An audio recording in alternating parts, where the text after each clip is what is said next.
Sayap-sayap yang terkembang. Karya Singgih Hadi Mintarja, Jilid 44. Karena itu, maka dengan membawa sebuah bungkusan kecil Sumbaga kemudian meninggalkan pasar itu setelah membeli beberapa potong makanan untuk bekal di perjalanan meskipun ia belum tahu kemana ia harus pergi. Sementara itu Kasada dan Jangkung telah mempersiapkan kuda mereka. Kepada ayah dan ibunya Jangkung minta diri untuk melihat-lihat padang perdu dan hutan yang menjelujur sampai ke lereng pegunungan. Apa yang akan kalian lihat di padang perdu itu? Bertanya Ki Rangga Dipayuda. Jangkung mengerutkan keningnya, namun kemudian katanya, yang akan kami lihat adalah padang perdu itu sendiri. Padang yang mengantarai hutan dan sawah yang digarap oleh para petani. Kami juga ingin melihat-lihat hutan yang memanjang itu. Tetapi berhati-hatilah, pesan Ki Rangga Dipayuda. Sejenak kemudian, maka keduanya pun telah meninggalkan halaman rumah Ki Rangga Dipayuda. Berkuda keduanya menyusuri jalan padukuhan. Beberapa orang kawan Jangkung sempat bertanya, kemana kedua orang itu akan pergi. Sekedar melihat-lihat, jawab Jangkung. Sekali-sekali kawan-kawan sempat mengagumi kuda Jangkung.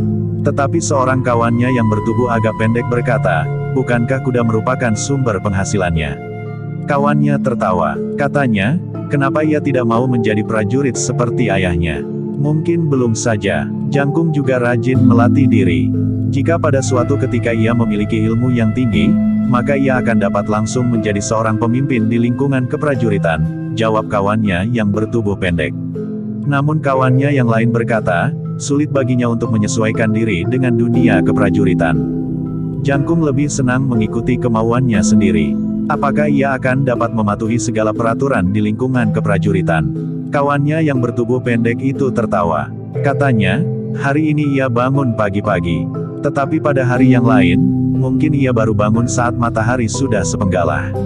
Yang lain pun tertawa, tetapi Jangkung di antara kawan-kawan termasuk seorang anak muda yang disenangi. Apalagi jika kebetulan ada uang di dalam kantung ikat pinggangnya, Jangkung sering membelikan makanan dan minuman bagi kawan-kawan. Jika kebetulan ia mendapat giliran ronda, maka ia sering membawa sebakul kecil kacang rebus atau pisang rebus. Sementara itu Jangkung dan Kasada telah melarikan kuda mereka setelah mereka berada di luar padukuhan.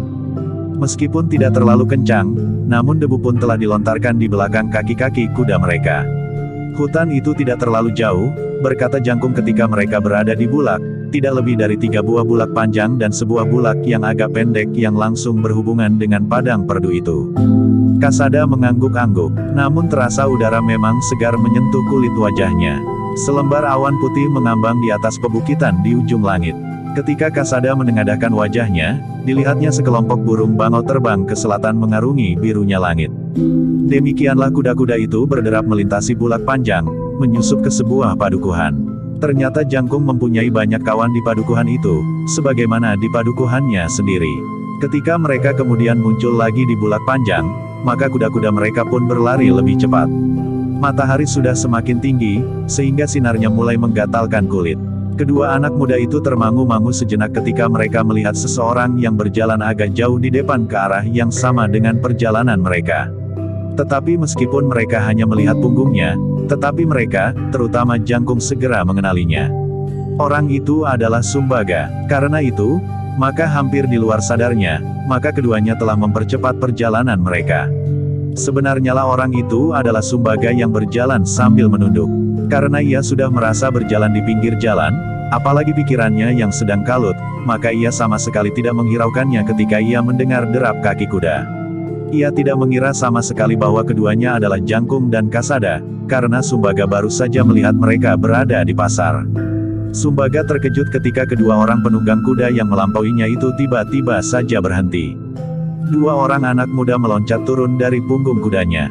Ketika Sumbaga menyadari bahwa penunggangnya adalah Jangkung dan Kasada, maka Sumbaga pun menghentikan langkahnya. Namun ketika ia bersiap untuk meloncati parit dan berlari lewat pematang, Jangkung dengan cepat memotong langkahnya, sehingga Sumbaga itu terhenyak surut selangkah. "Kenapa kalian menyusul aku?" bertanya Sumbaga dengan wajah tegang. Jangkung menarik nafas dalam-dalam. Ia berusaha untuk memberikan kesan yang lain di wajahnya. Karena itu, maka ia pun justru tersenyum. Katanya, aku tidak sengaja menyusulmu, Kakang. Jadi apa? Bertanya Sumbaga. Kami berniat pergi ke ujung hutan itu untuk melihat-lihat, jawab Jangkung. Melihat apa? Ada apa di ujung hutan? Bertanya Sumbaga. Kami memang ingin melihat hutan yang memanjang sampai ke lereng pebukitan itu, jawab Jangkung. Bohong. Kalian tentu menyusul aku. Kalian tentu ingin menantang aku, berkata Sumbaga kemudian. Kau jangan berprasangka buruk seperti itu, berkata Jangkung dengan kening berkerut. Baiklah, jika kalian memang ingin menantang aku, lakukanlah. Aku tidak akan lari apapun yang terjadi atas diriku. Mungkin Kasada merasa dendam bahwa ia tidak dapat membunuh aku. Atau kau Jangkung, kau selama ini merasa tersisih sejak aku berada di rumahmu, berkata Sumbaga lantang. Bahkan katanya kemudian, majulah kalian berdua. Kalian sangka aku akan lari? Sama sekali tidak, Sumbaga, berkata Jangkung menyabarkan diri. Aku benar-benar tidak ingin berbuat sesuatu atasmu. Kami tidak sengaja menyusulmu. Kau dapat berbicara apapun menurut seleramu. Tetapi jika kalian sudah siap, kita akan mulai. Aku akan melawan kalian berdua bersama-sama, berkata Sumbaga. Jangkung tidak menghiraukan lagi kata-kata Sumbaga. Tetapi ia berkata, adalah kebetulan bahwa kami berdua telah menyusulmu. Nah, bersiaplah, berkata Sumbaga. Kakang, berkata Jangkung yang masih saja tidak menghiraukan sikap Sumbaga. Ayah, ibu dan Riris merasa kehilangan sepeninggalmu. Kau mulai menghina aku, geram Sumbaga. Tidak, jawab Jangkung. Apakah selama ini kau tidak merasakan sikap ayah dan ibu terhadapmu sebagaimana sikap mereka kepada anak sendiri? Apakah kau tidak merasakan sikap Riris kepadamu tidak ubahnya sebagaimana sikapnya terhadap aku? Wajah Sumbaga menegang. Sementara itu Sumbaga berkata selanjutnya, Kakang, menurut pengakuan ayah dan ibu sendiri, kau sudah dianggapnya sebagai anak kandungnya. Kenapa kau tiba-tiba meninggalkannya? Apakah salah ayah dan ibu kepadamu? Apa pula salah Riris yang menganggapmu sebagai kakak kandungnya pula? Sumbaga tidak menjawab, tetapi wajahnya menunduk dalam-dalam. Nah Kakang, sekarang aku minta Kakang kembali. Jika kami sekeluarga melakukan kesalahan terhadap Kakang dan Kakang tidak dapat memaafkannya lagi, sebaiknya Kakang berkata berterus terangan kepada ayah dan ibu, sehingga kepergian Kakang tidak menimbulkan persoalan di dalam keluarga kami, berkata Jangkung selanjutnya. Sumbaga tidak segera menjawab, namun kepalanya masih saja tertunduk. Sementara Jangkung berkata selanjutnya, jika seandainya kau benar-benar akan pergi, dan tidak dapat dibatalkan lagi, sebaiknya kau minta diri dengan baik kepada ayah dan ibu. Kau harus menyadari, bahwa kau, sudah tentu dengan seluruh keluargamu, masih kadang sendiri. Jika kau pergi begitu saja, maka bukan hanya kau sajalah yang akan terpisah dari kami. Tetapi juga seluruh keluargamu akan tidak lagi mau mengenal kami. Apalagi jika kau bagaikan hilang begitu saja. Sumbaga yang masih menunduk itu tiba-tiba saja terduduk di pinggir jalan. Kedua tangannya menutupi wajahnya. Ternyata dari sela-sela jarinya telah mengalir air matanya, sementara Sumbaga mencoba bertahan, tetapi justru isaknya telah mengguncang tubuhnya. Kasada menarik nafas dalam-dalam. Ia sadar bahwa Sumbaga adalah seorang anak muda yang hatinya lemah. Meskipun ia berusaha untuk menjadi seorang laki-laki, tetapi sulit baginya untuk menyembunyikan sifat-sifatnya yang sebenarnya. Jangkung pun kemudian duduk di sebelahnya. Katanya, kau jangan menangis lagi seperti itu. Orang akan mengira kau seorang perempuan. Atau setidak-tidaknya seorang laki-laki tetapi hatinya rapuh. Seharusnya kau mengangkat wajahmu dan menghadapi kenyataan dengan hati yang tegar. Sumbaga mencoba menahan tangisnya, tetapi ia tetap tidak dapat menyembunyikan isaknya. Baiklah, marilah kita kembali. Kau akan naik kuda bersamaku, berkata Jangkung. Sumbaga mengusap matanya. Sekilas dipandanginya Kasada. Kasada masih saja berdiri tegak sambil memegangi kendali kudanya. Ia memang merasa kasihan melihat keadaan Sumbaga. Tetapi ia tentu tidak dapat menolongnya. Marilah, ajak Jangkung, ayah, ibu dan seluruh keluarga kami akan menjadi senang sekali jika kau pulang. Segalanya akan dapat kita bicarakan. Bukankah kita keluarga yang saling terbuka? Katakan apa yang tersimpan dalam hatimu, biarlah ayah dan ibu menanggapinya. Mereka sudah tahu sebagian kecil dari persoalan yang mungkin menggetarkan hatimu. Tetapi yang terbaik adalah apabila kita berbicara dengan terbuka. Kasada pun bukan orang lain bagi ayah. Ia adalah bawahannya yang akan selalu tunduk pada perintahnya. Sumbaga seakan-akan justru kehilangan penalarannya. Ia tidak tahu, yang manakah yang terbaik untuk dilakukannya. Namun ketika Jangkung mendesaknya sekali lagi, Sumbaga tidak menolaknya. Seperti kanak-kanak yang sedang merajuk, Jangkung membimbingnya sambil berkata, marilah. Aku akan naik ke punggung kudaku. Nanti kau duduk di belakangku. Kudaku adalah kuda yang sangat baik, besar dan kuat. Kepada Kasada, Jangkung berkata, nanti sore saja kita pergi ke hutan. Kau tidak mempunyai pilihan lain, bahwa kau harus bermalam lagi, karena besok kau harus mengawal ayah kembali ke Pajang. Kasada memang tidak dapat menolak lagi. Ia tahu bahwa persoalan tentang Sumbaga tidak dapat dibiarkannya begitu saja. Anak muda itu harus mendapat penjelasan apa yang sebaiknya dilakukan. Bagaimana ia harus bersikap terhadap keluarga Kirangga di Payuda, termasuk anak perempuannya yang bernama Riris. Demikianlah mereka bertiga kemudian telah menempuh jalan kembali. Kasada berkuda sendiri di belakang Jangkung yang membawa Sumbaga di punggung kudanya pula. Namun Jangkung ternyata telah memilih lewat jalan-jalan kecil di antara bentangan sawah yang luas. Ia menghindari padukuhan-padukuhan yang tadi dilewatinya. Bahwa Sumbaga duduk bersamanya di atas punggung seekor kuda akan dapat menarik perhatian kawan-kawan yang melihatnya. Bahkan ketika mereka mendekati padukuhan tempat tinggal Kirangga, Sumbaga sendiri minta untuk turun dan berjalan kaki saja. Anak-anak akan mentertawakan kita, berkata Sumbaga. Jangkung tidak menolak, ia pun kemudian berjalan pula sambil menuntun kudanya. Demikian pula Kasada. Sekali lagi mereka melewati jalan di depan pasar. Namun mereka tidak singgah lagi di pasar yang masih cukup ramai itu. Bahkan mereka sama sekali tidak lagi memperhatikan kesibukan orang yang sedang berjual beli. Kirangga di Payuda yang sedang duduk di pendapat terkejut melihat Jangkung dan Kasada kembali justru bersama-sama dengan Sumbaga. Karena itu, maka Kirangga di Payuda pun telah bangkit dan menyongsong mereka. Sikap Kirangga itu justru mengejutkan Sumbaga. Tiba-tiba saja ia berhenti dan bahkan akan berlari keluar regol halaman. Namun dengan cepat Kasada sempat menangkap lengannya, sehingga Sumbaga tidak lepas keluar dari regol halaman itu. Kenapa? Bertanya Jangkung sambil mendekatinya, bukankah kau setuju untuk berbicara dengan ayah, ibu Riris dan aku? Bahkan dengan Kasada, anak buah ayah. Sumbaga termangu-mangu sejenak, namun matanya sudah mulai menjadi merah. Tetapi dengan cepat Jangkung berdesis perlahan di telinganya, bukankah kau seorang laki-laki?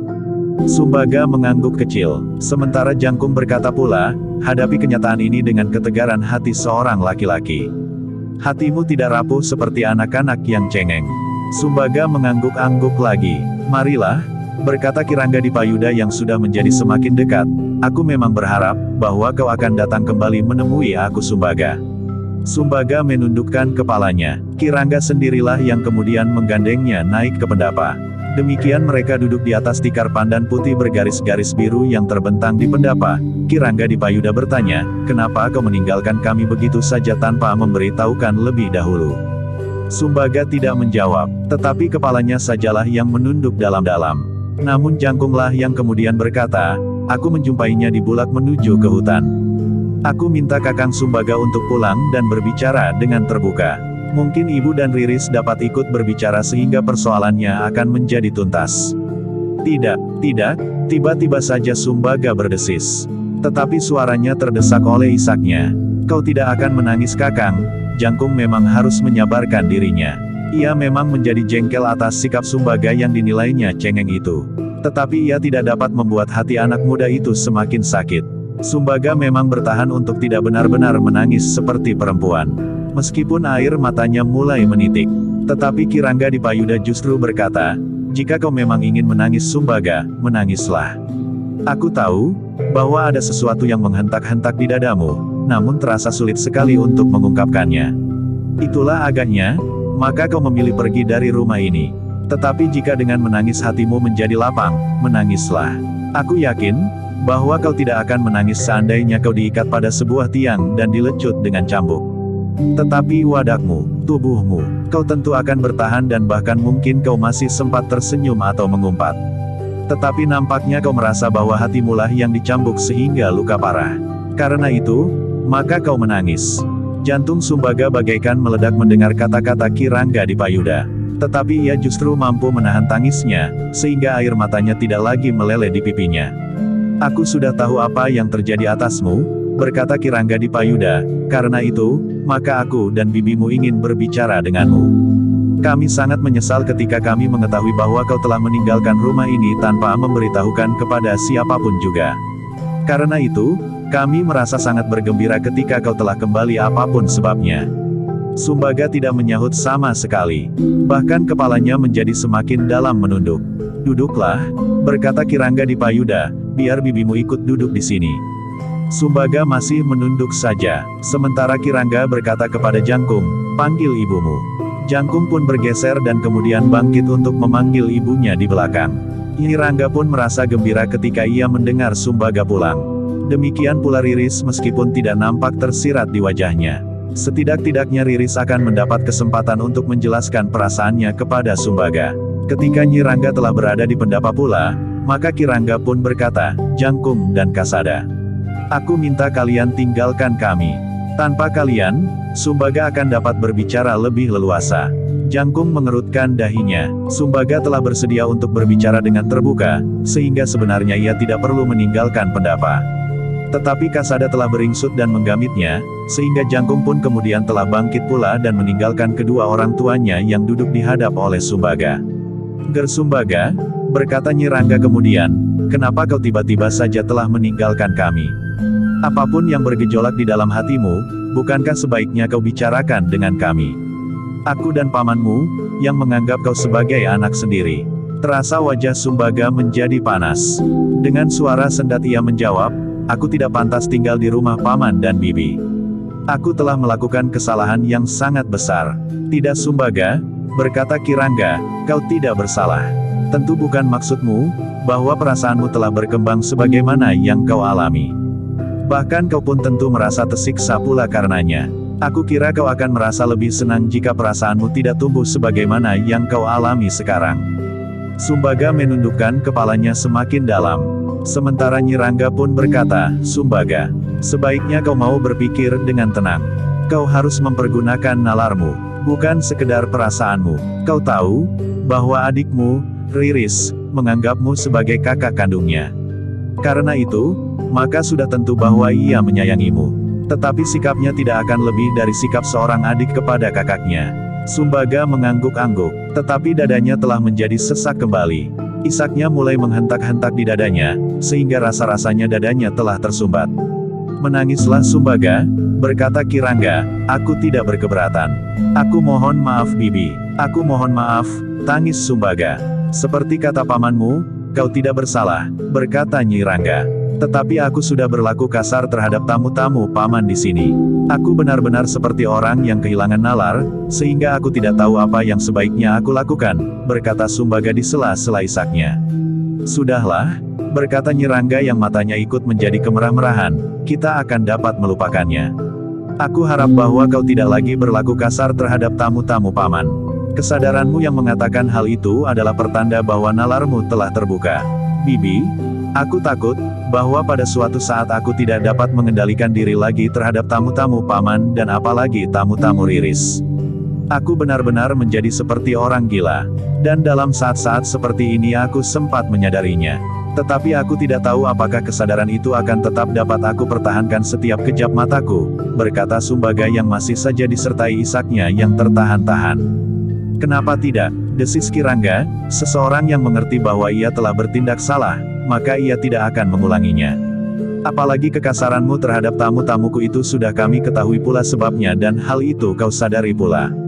Tetapi aku takut paman, aku selalu takut melihat bayanganku sendiri. Bayangan yang hitam yang kadang-kadang membesar seakan-akan siap mencengkamku dalam kekelamannya, jawab Sumbaga. Lalu katanya, karena itu, maka aku lebih baik mohon diri saja paman. Aku akan pergi, Sumbaga, berkata Nyi Rangga, ketika kami berniat mengajakmu kemari, sudah tentu kami sama sekali tidak membayangkan, bahwa kau akan demikian cepatnya meninggalkan kami. Karena itu, aku minta kau mempertimbangkannya lagi. Sumbaga terdiam, ia tidak tahu apa yang harus dikatakannya. Sementara itu Kirangga berkata, Sumbaga, aku minta kau tetap berada di rumah ini. Besok aku harus kembali ke Pajang. Sementara itu Jangkung akan sibuk dengan pekerjaannya yang tidak mengenal waktu. Kadang-kadang ia memang tidak pergi sama sekali. Bahkan sampai 2-3 hari. Tetapi kemudian selama sepekan hampir tidak berada di rumah kecuali malam hari. Karena itu maka kehadiranmu di sini penting sekali. Kecuali ikut menjaga adikmu Riris, juga mengatur orang-orang yang bekerja di sawah. Pekerjaan jangan sampai terbengkelai. Namun imbalan bagi mereka juga jangan sampai sendat. Termasuk makan dan minum mereka siang hari selama mereka bekerja di sawah. Tetapi ya, desis Sumbaga. Sudahlah, potong Ki Rangga, kita lupakan apa yang pernah terjadi. Kita mulai dari lembaran baru. Meskipun demikian kita wajib mengingat bahwa kita tidak akan mengulangi kesalahan yang pernah kita lakukan. Sumbaga tidak menjawab. Sementara itu Nyi Rangga berkata, ingat, kau bagi kami tidak berbeda sama sekali dengan Jangkung dan Riris. Sumbaga menarik nafas dalam-dalam. Akhirnya ia pun mengangguk kecil sambil berkata, jika Paman dan Bibi mengampuni aku, maka aku akan bersedia kembali ke rumah ini. Bukankah sudah aku katakan, kita lupakan semuanya. Kita lupakan namun harus selalu kita ingat, untuk tidak terulang kembali, berkata Ki Rangga. Sumbaga mengerutkan dahinya, sementara Nyi Rangga berkata, kenapa harus mempergunakan kalimat yang berbelit? Nampaknya Sumbaga justru menjadi bingung.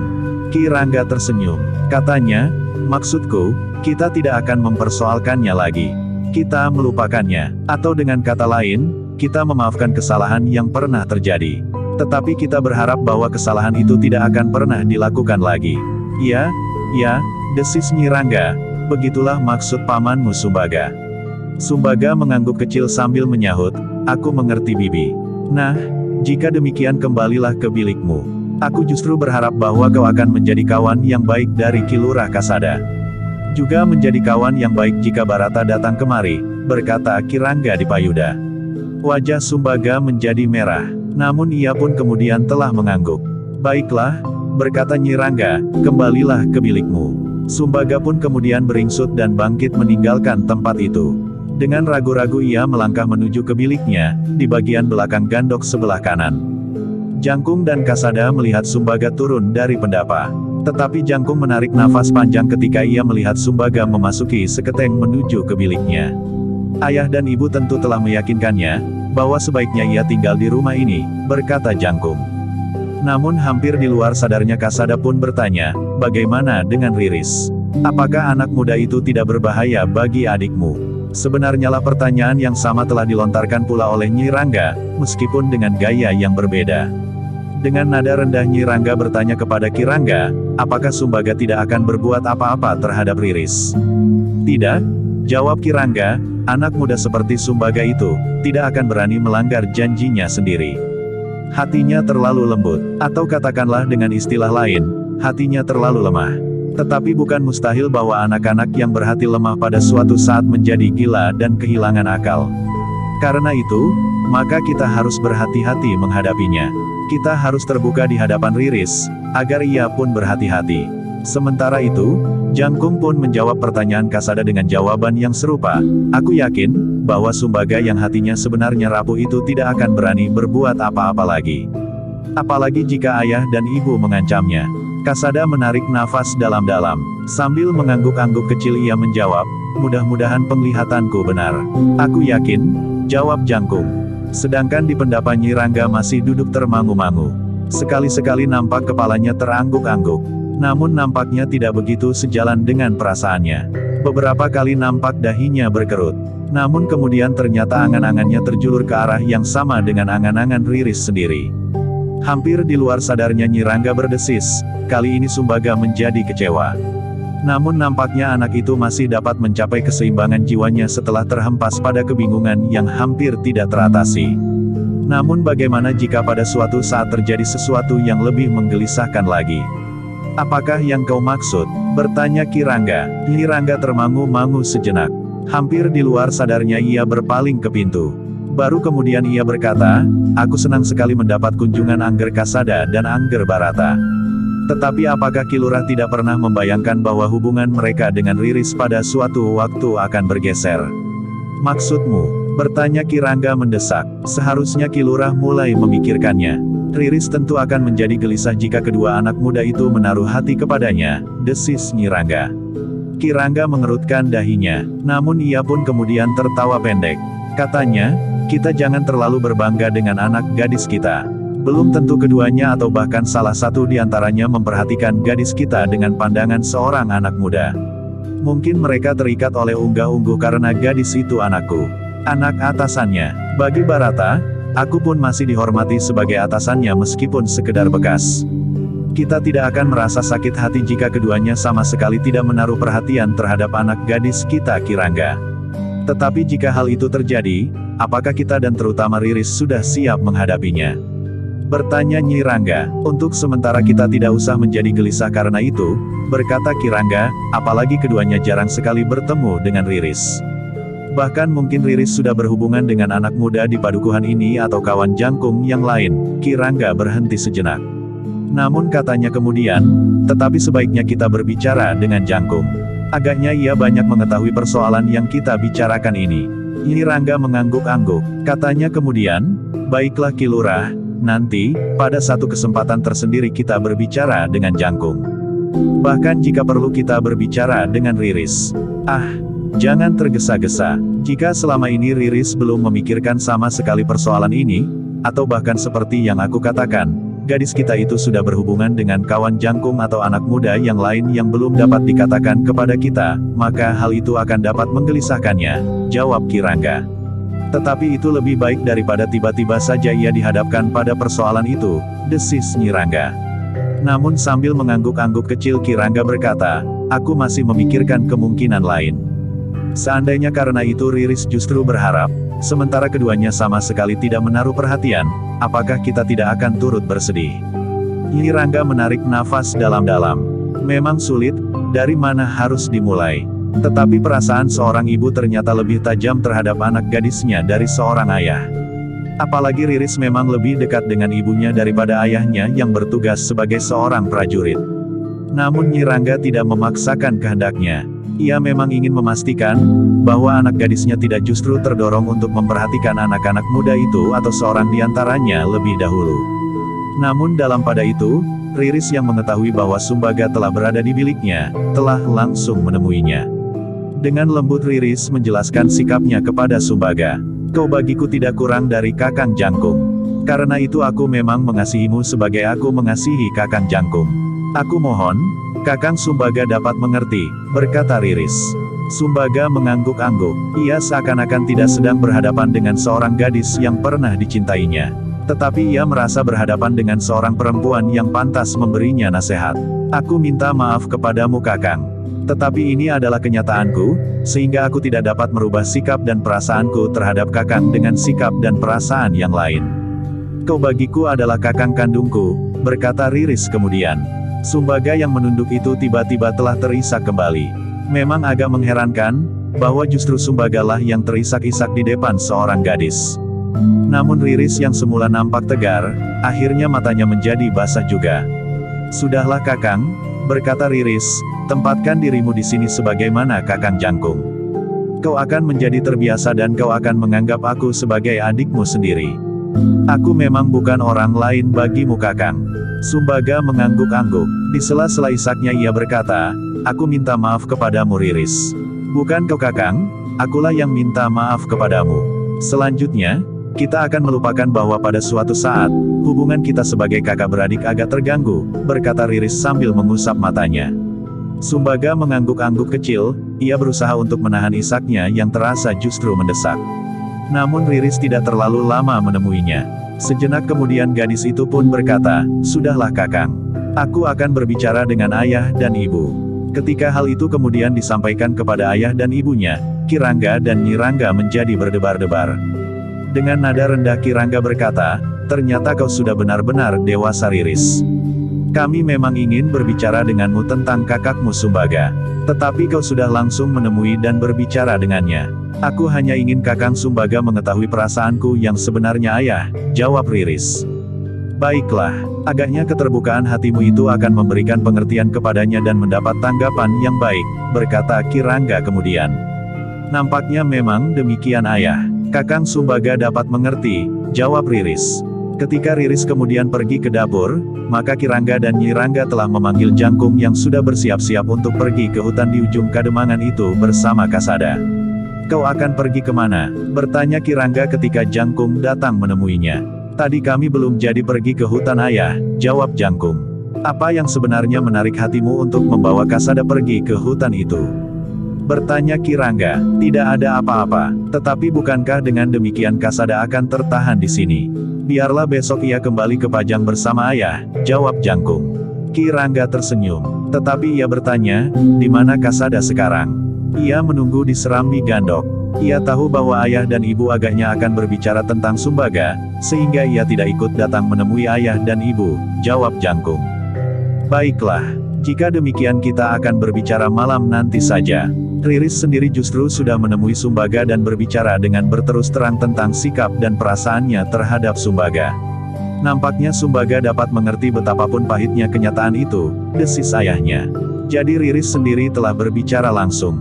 Bertanya Jangkung. Iya, aku juga tidak mengira bahwa anak itu dapat melakukannya. Nampaknya usia dewasanya telah banyak mempengaruhi sikap jiwanya, desis ibunya. Jangkung mengangguk-angguk. Namun ia masih berkata, tetapi Riris termasuk seorang gadis pemalu. Aku tidak mengira bahwa ia dapat berbicara langsung dengan Sumbaga. Mungkin justru karena ia merasa bahwa Sumbaga itu saudaranya. Keikhlasannya menganggap Sumbaga itu sebagaimana saudara kandung sendiri telah membuatnya mempunyai keberanian untuk berbicara. Ayah dan ibunya mengangguk-angguk kecil. Dengan nada rendah Kirangga berkata, nanti malam kita dapat berbicara lebih luas tentang Riris. Jangkung pun kemudian telah minta diri. Kasada yang masih duduk di Serambi mengerutkan dahinya sambil bertanya, begitu cepatnya. Tidak banyak yang ayah dan ibu katakan. Nampaknya mereka akan berbicara langsung dengan Riris, jawab Jangkung, kemudian katanya, marilah. Kita akan melihat-lihat isi kademangan ini. Kau harus menghabiskan waktumu di sini agar kau tidak berpikir untuk kembali ke Pajang.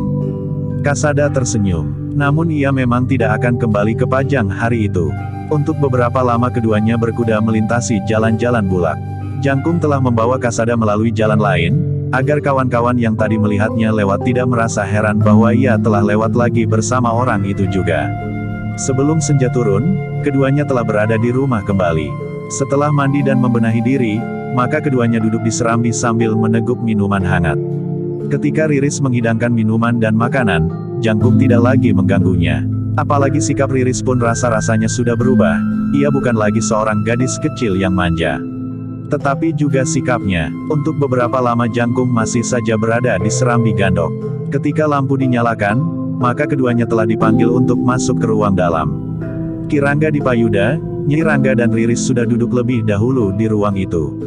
Ternyata di ruang dalam juga telah tersedia minuman panas dan makanan. Beberapa saat mereka bercakap-cakap. Sementara Jangkung bertanya, apakah ayah tidak memanggil Kakang Sumbaga? Aku sudah minta agar ia masuk.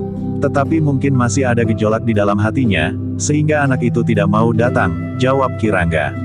Apakah sekali lagi aku memanggilnya? Bertanya Jangkung. Kirangga Dipayuda menggeleng. Katanya, tidak usah. Biarlah ia mendapatkan ketenangan dahulu. Jangkung mengangguk kecil. Beberapa saat kemudian, maka Riris telah pergi ke dapur untuk menyiapkan makan malam mereka. Namun Riris tidak lupa menyediakan makan malam bagi Sumbaga sebagaimana selalu dilakukan sebelumnya. Baru setelah makan malam dan berbincang-bincang sejenak, maka Kasada telah dipersilahkan untuk beristirahat di biliknya, sementara Kirangga dan Nyi Rangga masih akan berbicara di ruang dalam. Adapun Riris berada di dapur untuk mencuci mangkuk dan alat-alat dapur yang masih kotor dibantu oleh seorang perempuan yang sudah separuh baya yang memang bekerja di rumah itu. Namun Riris bukanlah seorang gadis yang malas, yang menyerahkan segala pekerjaan kepada ibu dan pembantu-pembantunya. Tetapi Riris juga melakukannya sebagaimana ibunya. Di ruang dalam Kirangga dan Nyi Rangga mulai mempertanyakan tanggapan Jangkung tentang adik perempuannya. Apakah Jangkung melihat atau merasakan hubungan yang lain antara Riris dengan Kasada dan Barata? Jangkung menarik nafas dalam-dalam, namun kemudian ia menjawab, sulit untuk menjawab pertanyaan itu. Nampaknya sikap mereka wajar-wajar saja. Tetapi untuk mengatakan tidak ada apa-apa sama sekali juga tidak tepat. Kirangga mengangguk-angguk. Katanya, mungkin memang masih terlalu sulit untuk menjajaginya karena hubungan mereka yang jarang dan belum terlalu lama. Tetapi sikap Riris kepada keduanya nampaknya sama sekali tidak berbeda, berkata Jangkung. Justru itulah yang membuat kami, orang-orang tua ini, berpikir. Kau lihat sendiri, akibat dari perasaan yang tumbuh di hati Sumbaga. Seseorang yang sedang dicengkam oleh perasaan seperti itu, maka rasa-rasanya matanya menjadi gelap. Dalam cerita dan dongeng-dongeng kita pernah mendengar bahwa persoalan antara laki-laki dan perempuan dapat membuat hitam menjadi putih, tetapi juga putih menjadi hitam, berkata Kirangga. Jangkung mengangguk-angguk, katanya, aku mengerti, ayah dan ibu mencemaskan hubungan antara Kasada dan Barata yang sampai sekarang terjalin sangat baik itu akan dapat retak karena Riris. Mungkin hanya semacam ketakutan yang tidak berdasar. Mungkin Kasada dan Barata sama sekali tidak menaruh perhatian kepada Riris, sahut Kirangga. Jangkung mengangguk-angguk kecil, ia dapat mengerti perasaan kedua orang tuanya. Namun katanya kemudian, aku akan mencoba untuk mengikuti perkembangan hubungan mereka. Baiklah, berkata Kirangga, mudah-mudahan yang dicemaskan itu tidak terjadi. Aku juga berharap demikian ayah, jawab Jangkung. Namun dalam pada itu Nyi Rangga pun berkata, tetapi bagaimana dengan kau sendiri Jangkung? Kau sudah dewasa penuh sekarang. Seharusnya kau mulai berbicara tentang seorang gadis. Ayahmu dan aku semakin lama akan menjadi semakin tua. Sementara itu masih belum ada seorang cucu pun yang dapat kami timang. Ah, ibu selalu berbelok ke sana. Apapun yang kita bicarakan, akhirnya ibu tentu bermuara pada pertanyaan seperti itu, desis Jangkung. Namun ayahnya cepat menjawab, bukankah itu wajar Jangkung? Tugasku yang diperpanjang ini tentu tidak akan berbilang sebanyak jari sebelah tangan. Jika 2 atau 3 tahun lagi aku sudah diperkenankan untuk beristirahat lagi, maka aku pun berharap ada seorang cucu yang dapat menemaniku mengisi waktu-waktuku yang luang. Ah, sudahlah. Jika sampai ke sana, maka sebaiknya aku menemani Kasada yang sendiri di biliknya, berkata Jangkung. Biarlah ia beristirahat, berkata Nyi Rangga. Ia tentu tidak dapat segera tidur, berkata Jangkung. Tetapi dengarlah kata-kata ayahmu dan kata-kataku, Jangkung. Kau sudah cukup dewasa, kau pun sudah memiliki lapangan tersendiri untuk menunjang hidupmu kelak. Kau pun akan mewarisi sawah dan ladang ayahmu. Apalagi yang harus ditunggu? Berkata ibunya. Baiklah ibu, jawab Jangkung. Mulai besok aku akan memilih seorang di antara kawan-kawan gadisku. Tetapi tentu dengan syarat, aku harus mengulangi lagi, karena aku tidak mau menjadi kehilangan pegangan seperti Sumbaga. Sudah berapa kali aku mendengar jawaban seperti itu, Jangkung, berkata ibunya, yang belum hanyalah keteranganmu yang terakhir. Jangkung menarik nafas dalam keyem. Katanya kemudian, aku akan memikirkannya dengan sungguh-sungguh. Jika sudah sampai ke jawaban itu, maka ibu dan ayahnya selalu harus diam, karena Jangkung tentu akan segera pergi. Apalagi saat itu ia mempunyai alasan untuk menemani Kasada, sehingga ayah dan ibunya tidak menahannya lebih lama lagi. Riris sendiri masih menyelesaikan pekerjaannya di dapur. Diaturnya mangkuk-mangkuk yang telah dicuci di paga bambu di sudut dapur. Kemudian dibenahinya perapian dan alat-alat dapur yang lain. Menyimpan sisa makan dan lauk pauknya di geledek setelah dipanasi. Ketika Riris kemudian masuk ke ruang dalam, yang ditemuinya hanya ayah dan ibunya saja. Riris pun tidak menanyakan kakaknya, karena ia tahu, Jangkung tentu berada di gandok bersama Kasada. Ketika kemudian Riris duduk bersama ayah dan ibunya, mereka tidak lagi berbicara tentang Kasada dan Barata. Tetapi mereka masih juga berbicara tentang Sumbaga. Kirangga dan Nyi Rangga masih memperingatkan agar Riris tetap berhati-hati meskipun menurut pendapat gadis itu, Sumbaga dapat mengerti penjelasan yang diberikan meskipun kenyataan itu sangat menyakitkan hatinya. Baiklah ayah, berkata Riris kemudian, namun mudah-mudahan Kakang Sumbaga telah benar-benar berubah. Untunglah bahwa perlakuan kasar Kakang Sumbaga tertuju kepada Kakang Kasada dan Kakang Barata yang kedua-duanya mampu menahan diri sehingga Kakang Sumbaga tidak mengalami kesulitan yang tidak teratasi. Kirangga dan Nyi Rangga mengangguk-angguk. Dengan nada rendah Kirangga berkata, kita semua berharap, agar Sumbaga benar-benar berubah. Setelah berbincang-bincang lama, maka Kirangga pun kemudian berkata, sudahlah. Aku akan beristirahat. Besok aku kembali ke Pajang. Waktu istirahatku telah habis. Aku juga harus mempertanggungjawabkan kelambatan Kasada kembali ke pasukannya. Tetapi bukankah hal itu tidak akan menjadi persoalan? Bertanya Riris. Tidak apa-apa. Apalagi Kasada baru saja menunjukkan bahwa ia adalah seorang prajurit yang baik, jawab Kirangga sambil tersenyum.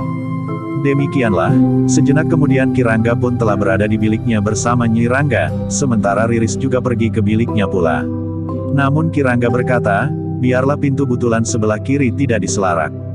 Jangkung masih ada di gandok. Namun hampir di luar sadarnya, Di dalam biliknya Ki Rangga itu berkata, Kasada dan Barata adalah dua orang yang memiliki banyak kesamaan. Keduanya adalah prajurit yang berani, tangguh dan berkemampuan tinggi. Bertanggung jawab namun bukan pendendam. Memang sulit untuk memilih satu di antara dua. Namun aku dapat melihat perbedaan di antara keduanya. Ki Rangga mengerutkan keningnya. Hampir di luar sadarnya pula ia bertanya, apakah perbedaan itu? Aku merasa lebih dekat dengan Kasada. Setiap hari aku bertemu, berbicara dan berbincang tentang banyak hal. Ia selalu patuh akan perintahku, karena kebetulan ia adalah anak buahku, berkata Ki Rangga kemudian. Ki Rangga tidak menyahut. Ia mengerti pendapat Ki Rangga. Sementara Barata berada di tempat yang jauh. Ki Rangga tidak melihat perkembangan pribadinya. Apalagi jika nanti Barata telah diwisuda menjadi kepala tanah perdikan. Meskipun melihat pribadi Barata yang mantap itu agaknya sulit untuk berubah, namun seseorang memang mungkin sekali berubah oleh pengaruh keadaan di luar atau di dalam dirinya. Untuk beberapa saat Ki Rangga masih saja duduk merenung sementara Ki Rangga sudah berbaring. Tetapi matanya masih saja terbuka menatap rusuk-rusuk atap rumahnya yang bagaikan membeku di malam yang mulai dingin untuk beberapa lama. Namun ia pun segera tertidur nyenyak. Namun Jangkung masih saja berada di bilik Kasada. Keduanya masih berbicara tentang berbagai masalah yang menyangkut anak-anak muda. Keduanya memang berdiri di sisi yang berlainan karena Kasada adalah seorang prajurit, tetapi ia sendiri bukan seorang prajurit. Sebagaimana dikatakan oleh ayahnya, bahwa pengabdian itu tidak memilih jalan dan padang. Dimanapun seseorang akan dapat memberikan pengabdian kepada negerinya dengan tulus. Ternyata Kasada pun bersikap seperti ayah Jangkung. Perbedaan sisi tempat mereka berpijak adalah sekedar landasan pengabdian yang sama-sama mereka berikan. Baru lewat tengah malam Jangkung kemudian meninggalkan bilik Kasada sambil berkata, besok kau terkantuk-kantuk di jalan. Kasada tersenyum. Katanya, masih banyak waktu untuk beristirahat. Bukankah sekarang belum pagi? Jangkung pun tersenyum. Katanya, aku sudah mengantuk. Demikianlah Jangkung kemudian telah meninggalkan Kasada sendiri. Ketika ia membuka pintu yang belum diselarak, maka Nyi Rangga yang belum dapat tidur telah keluar pula dari biliknya untuk melihat, apakah benar-benar Jangkung yang telah membuka pintu. Aku ibu, desis Jangkung ketika ia melihat ibunya keluar dari biliknya. Oh, desis ibunya, kau baru meninggalkan Angger Kasada.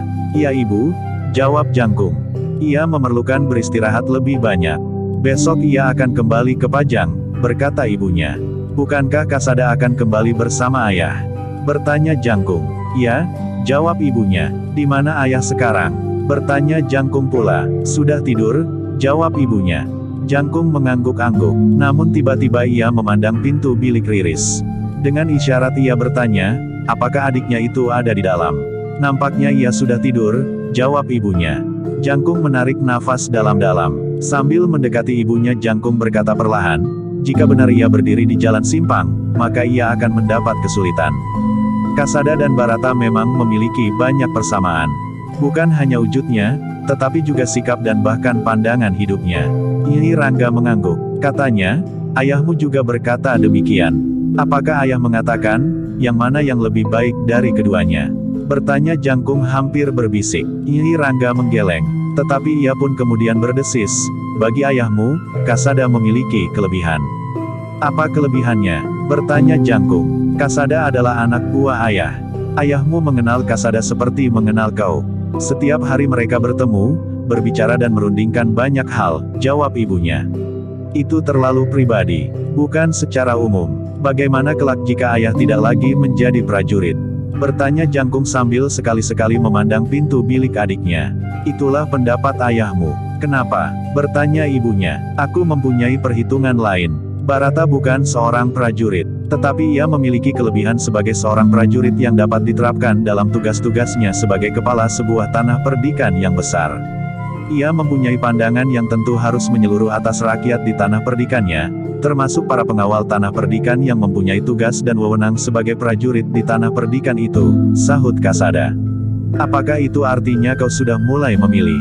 Bertanya ibunya. Jangkung mengerutkan dahinya, namun ia pun kemudian menggeleng. Katanya, tidak, semuanya adalah wewenang Riris. Nyi Rangga termangu-mangu sejenak. Namun sambil melangkah mendekati anak laki-lakinya Nyi Rangga bertanya, Jangkung, semuanya memang wewenang Riris. Tetapi jika adikmu itu mengalami kesulitan, bukankah kita wajib memberikan pertimbangan? Bahkan kita dapat mendesaknya dengan alasan-alasan tertentu. Meskipun segala sesuatunya terserah kepada Riris untuk mengambil keputusan akhir. Sudahlah ibu, kita jangan terburu-buru digelisahkan oleh sesuatu yang belum pasti. Baik Kasada maupun Barata belum tentu menaruh hati kepada Riris. Biarlah kita tidak usah memikirkannya sekarang, desis Jangkung. Ibunya tidak menjawab lagi. Sementara itu Yangkung pun telah pergi ke biliknya pula. Nyi Rangga memang pergi ke biliknya setelah Jangkung hilang di balik pintu. Tetapi setelah menutup pintu, Nyi Rangga tidak segera berbaring, sementara Ki Rangga telah tidur dengan nyenyaknya. Sebagai seorang ibu ternyata Nyi Rangga lebih banyak memperhatikan keadaan anak gadisnya. Apalagi setelah peristiwa yang hampir saja mengusir Sumbaga dari rumah itu. Tetapi justru karena ia mendengar pendapat Ki Rangga dan Jangkung yang berbeda, Nyi Rangga menjadi semakin bingung. Ia dapat mengerti keterangan Ki Rangga, bahwa Kasada adalah seorang prajurit yang baik, yang patuh kepada Pageran namun juga seorang yang memiliki kelebihan. Sedangkan ia pun mendengar pendapat Jangkung, bahwa Barata akan menjadi seorang kepala tanah perdikan yang mampu memimpin rakyatnya yang terdiri dari berbagai macam tataran, pekerjaan dan juga mempunyai berbagai macam kepentingan yang berbeda-beda.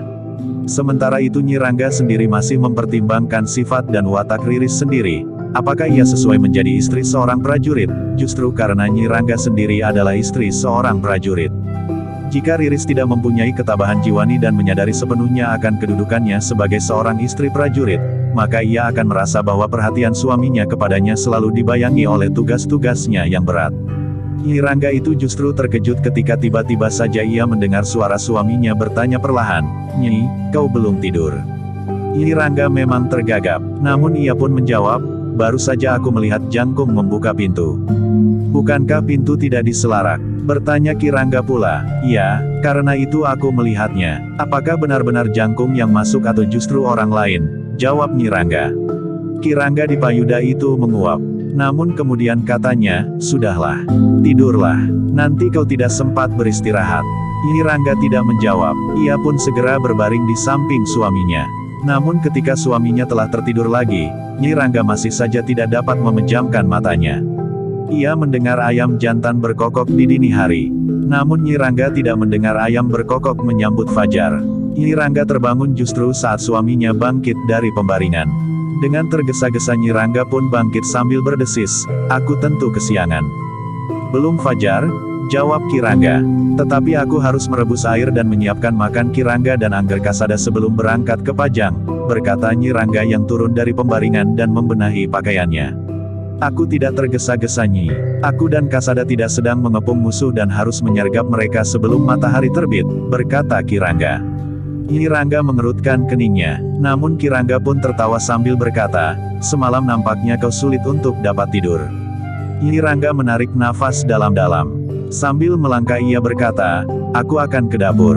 Tetapi ternyata ketika Nyi Rangga masuk ke dapur, Riris dan seorang pembantunya telah sibuk menyiapkan minuman bagi Ki Rangga, Kasada dan Jangkung. Sementara itu telah terdengar derit senggot timba di sumur. Ternyata Kasadalah yang sedang mengisi jambangan. Sedangkan derit sapu lidi terdengar di halaman samping. Sumbaga yang juga terbiasa bangun pagi-pagi telah menyapu halaman, karena pakiwannya sudah diisi oleh Kasada. Jangkung pun sudah terbangun pula. Ketika Kasada kemudian mandi di pakiwan, maka Jangkung pun berganti menimba air. Pagi itu, Ki Rangga di payuda dan Kasada telah bersiap-siap untuk kembali ke barak mereka di Pajang. Karena itu, maka Ki Rangga pun telah memanggil keluarganya termasuk Sumbaga untuk makan bersama-sama ketika Nyi Rangga dan Riris telah menyiapkannya di ruang dalam. Sambil makan Ki Rangga di payuda sempat memberikan beberapa pesan kepada keluarganya yang akan ditinggalkannya, karena belum tentu kapan Ki Rangga sempat pulang lagi melihat keluarganya meskipun Pajang terhitung tidak terlalu jauh. Demikianlah ketika matahari sepenggalah, maka Ki Rangga di payuda dan Kasada pun telah bersiap. Nyi Rangga, Jangkung, Riris dan Sumbaga mengantar mereka sampai ke regol halaman melepas mereka kembali ke Pajang. Ketika kedua ekor kuda dengan penunggangnya itu mulai bergerak, maka terasa sesuatu bergejolak di hati Riris. Kasada memang nampak sebagai seorang anak muda yang perkasa di samping ayahnya. Sikapnya telah menyatakan ketegaran jiwanya sebagai seorang prajurit yang baik. Kekaguman Riris terhadap ayahnya yang kebetulan juga seorang prajurit, memang berpengaruh atas sikap batinnya terhadap Kasada. Apalagi setelah ia mendengar kelebihan Kasada dari kawan-kawan. Bahkan dalam satu pendadaran, Kasada mampu menang atas seorang prajurit yang berkedudukan lebih tinggi daripadanya. Hampir di luar sadarnya, Nyi Ranggadipayuda telah berpaling kepada anak gadisnya yang memandangi kedua orang berkuda yang semakin jauh itu dengan tatapan mata yang seakan-akan tidak berkedip. Baru ketika kedua orang penunggang kuda itu hilang di balik kelok jalan maka mereka yang melepas itu meninggalkan regol halaman rumah mereka. Namun ketika Nyi Rangga dan Riris naik tangga pendapa rumahnya, Jangkung telah minta diri kepada mereka, "Aku akan pergi ke rumah seseorang yang memerlukan seekor kuda yang baik." "Kemana?" bertanya ibunya yang menangkap satu kesan yang lain pada wajah anak laki-lakinya. "Ke Kademangan sebelah. Seorang bekel memesan seekor kuda yang berwarna kelabu." "Aku telah mendapatkannya," jawab Jangkung. Nyi Rangga tidak bertanya lebih lanjut, karena Jangkung pun segera pergi ke kandang kudanya. Riris tidak begitu menghiraukan sikap kakaknya. Karena itu ia tidak melihat sesuatu. Yang diketahuinya adalah kakaknya memang seorang yang memperdagangkan kuda. Ayahnya pernah menyarankan kepada Jangkung untuk menjadi seorang prajurit. Tetapi Jangkung masih belum menyatakan sikapnya dengan pasti. Namun menilik sifatnya yang kadang-kadang hanya menuruti kemauannya sendiri itu, agaknya sulit baginya untuk berada di lingkungan keprajuritan yang irama hidupnya dilandasi oleh pageran-pageran dan kesediaan untuk melaksanakan dengan tertib di dalam pengabdian. Demikianlah, sejenak kemudian terdengar derap kaki kuda meninggalkan halaman rumah Ki Ranggadipayuda. Sementara itu Sumbaga telah pergi ke belakang untuk menyediakan kayu bakar. Dengan kapak yang besar Sumbaga membelah potongan-potongan kayu yang mulai mengering. Sedangkan Riris dan ibunya telah berada di dapur pula. Ketika matahari menjadi semakin tinggi, maka Ki Ranggadipayuda dan Kasada menjadi semakin dekat dengan Pajang yang memang tidak terlalu jauh itu. Sehingga, sebelum tengah hari keduanya telah berada di barak mereka.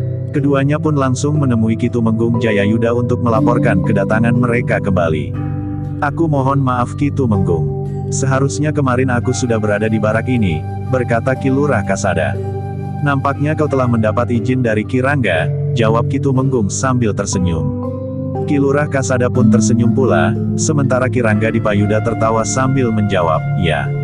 Aku sudah memberinya izin." "Baiklah," berkata Ki Tumenggung, "silahkan kembali ke pasukan kalian masing-masing."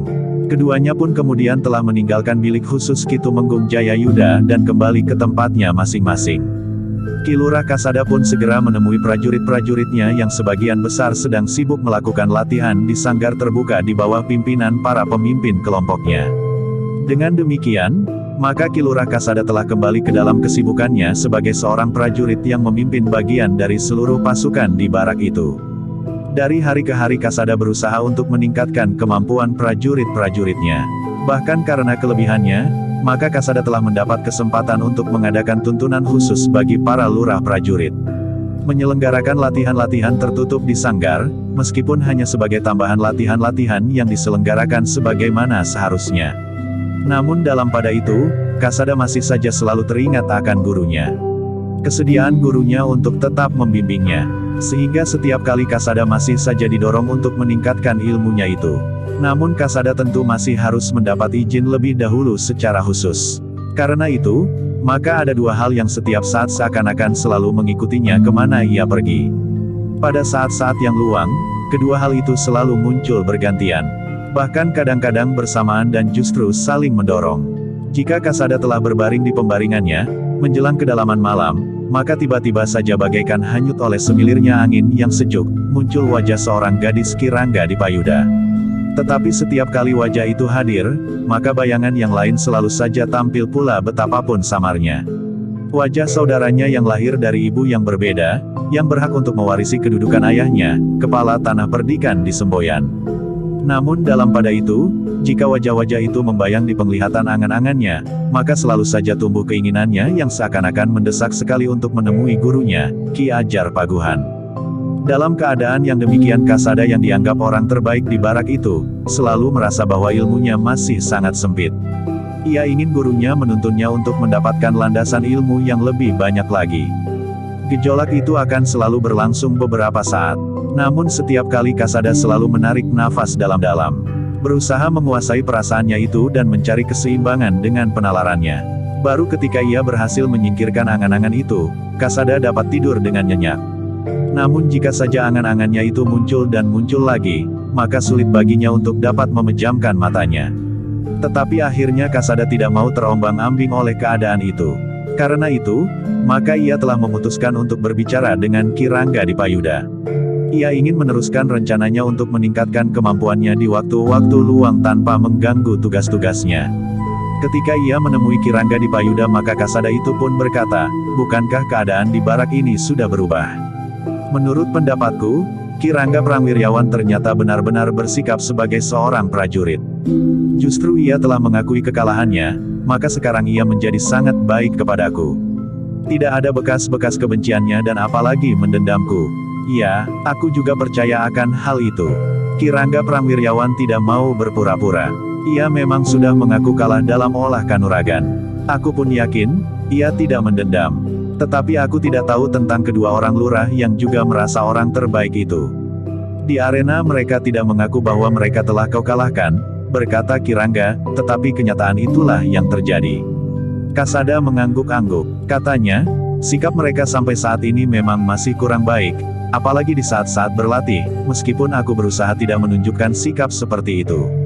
Berbeda dengan Ki Rangga Prangwiryawan. Tetapi mudah-mudahan hal itu tidak akan menyulitkanmu di masa-masa datang, berkata Ki Rangga Dipayudha. Ternyata Ki Rangga Dipayudha tidak berkeberatan lagi atas rencana Kasada untuk meningkatkan ilmunya. Namun sudah barang tentu bahwa Ki Ajar Paguhan harus berada di Pajang, karena tidak mungkin bagi Kasada harus hilir mudik menemui guoinya itu di rumahnya atau di rumah ibunya di Bayat. Ketika hal itu disampaikan kepada Ki Rangga, maka Ki Rangga itu pun berkata, "Sayang, rumahku juga tidak berada di kota raja meskipun tidak terlalu jauh. Seandainya Ki Ajar Paguhan bersedia tinggal di rumahku, maka aku akan merasa senang sekali. Tetapi jarak itu pun agak terlalu jauh jika aku setiap hari harus berlatih," sahut Kasada. "Kau dapat berangkat sore hari. Nanti sebelum tengah malam kau tentu sudah berada di sini," berkata Ki Rangga. "Waktuku di perjalanan akan lebih panjang dari waktuku untuk meningkatkan ilmuku," jawab Kasada. Ki Rangga Dipayudha tersenyum. Katanya, "Iya, kau benar. Sebaiknya Ki Ajar Paguhan itu memang berada di kota raja.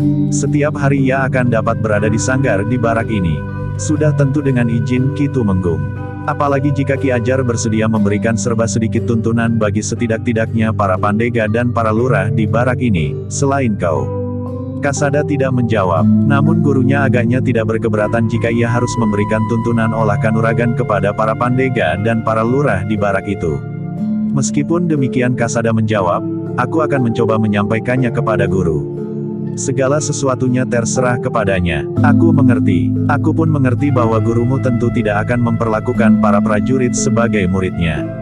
Kedudukan para prajurit itu akan sangat berbeda dengan kedudukanmu. Tetapi setidak-tidaknya gurumu akan dapat membuka kemungkinan-kemungkinan baru bagi ilmu yang telah ada pada diri kami masing-masing, yang tentu dengan landasan yang berbeda-beda. Ketika Pajang menerima prajurit bersamaan dengan saat kau memasukinya, maka pendadaran yang diberikan termasuk pendadaran yang ketat, sehingga prajurit yang datang bersamamu pada umumnya sudah memiliki landasan ilmu mereka masing-masing," berkata Ki Rangga. Kasada mengangguk-angguk, tetapi katanya, "Meskipun demikian aku tidak dapat tergesa-gesa menghadap guru. Aku baru saja meninggalkan barak dan mendapat waktu beristirahat.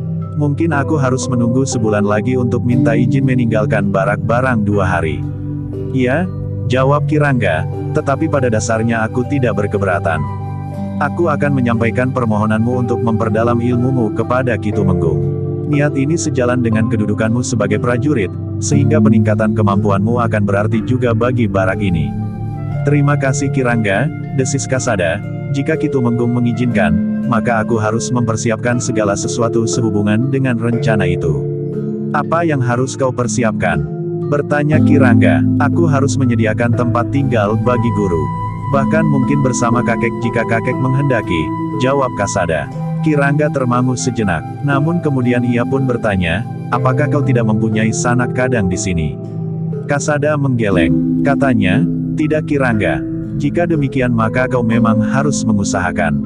Mungkin ada orang yang akan menjual sende rumah dan pekarangannya untuk 2 atau 3 tahun atau sampai orang itu dapat menebusnya kembali," berkata Ki Rangga, "sehingga kau tidak perlu mengeluarkan uang terlalu banyak sebagaimana jika kau harus membelinya."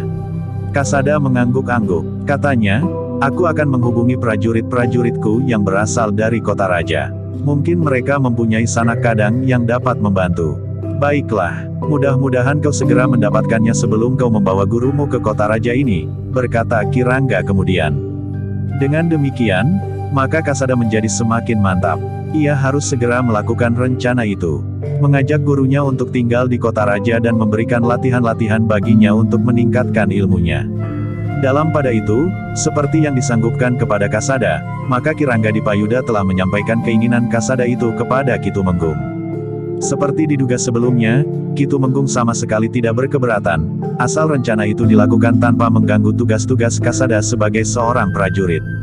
Ia harus tetap memperhatikan tugas-tugasnya serta keadaan prajurit-prajuritnya, berkata Ki Tumenggung Jayayuda, jika ia tenggelam dalam peningkatan kemampuannya, maka akan dapat terjadi, perhatiannya terhadap kewajibannya akan susut.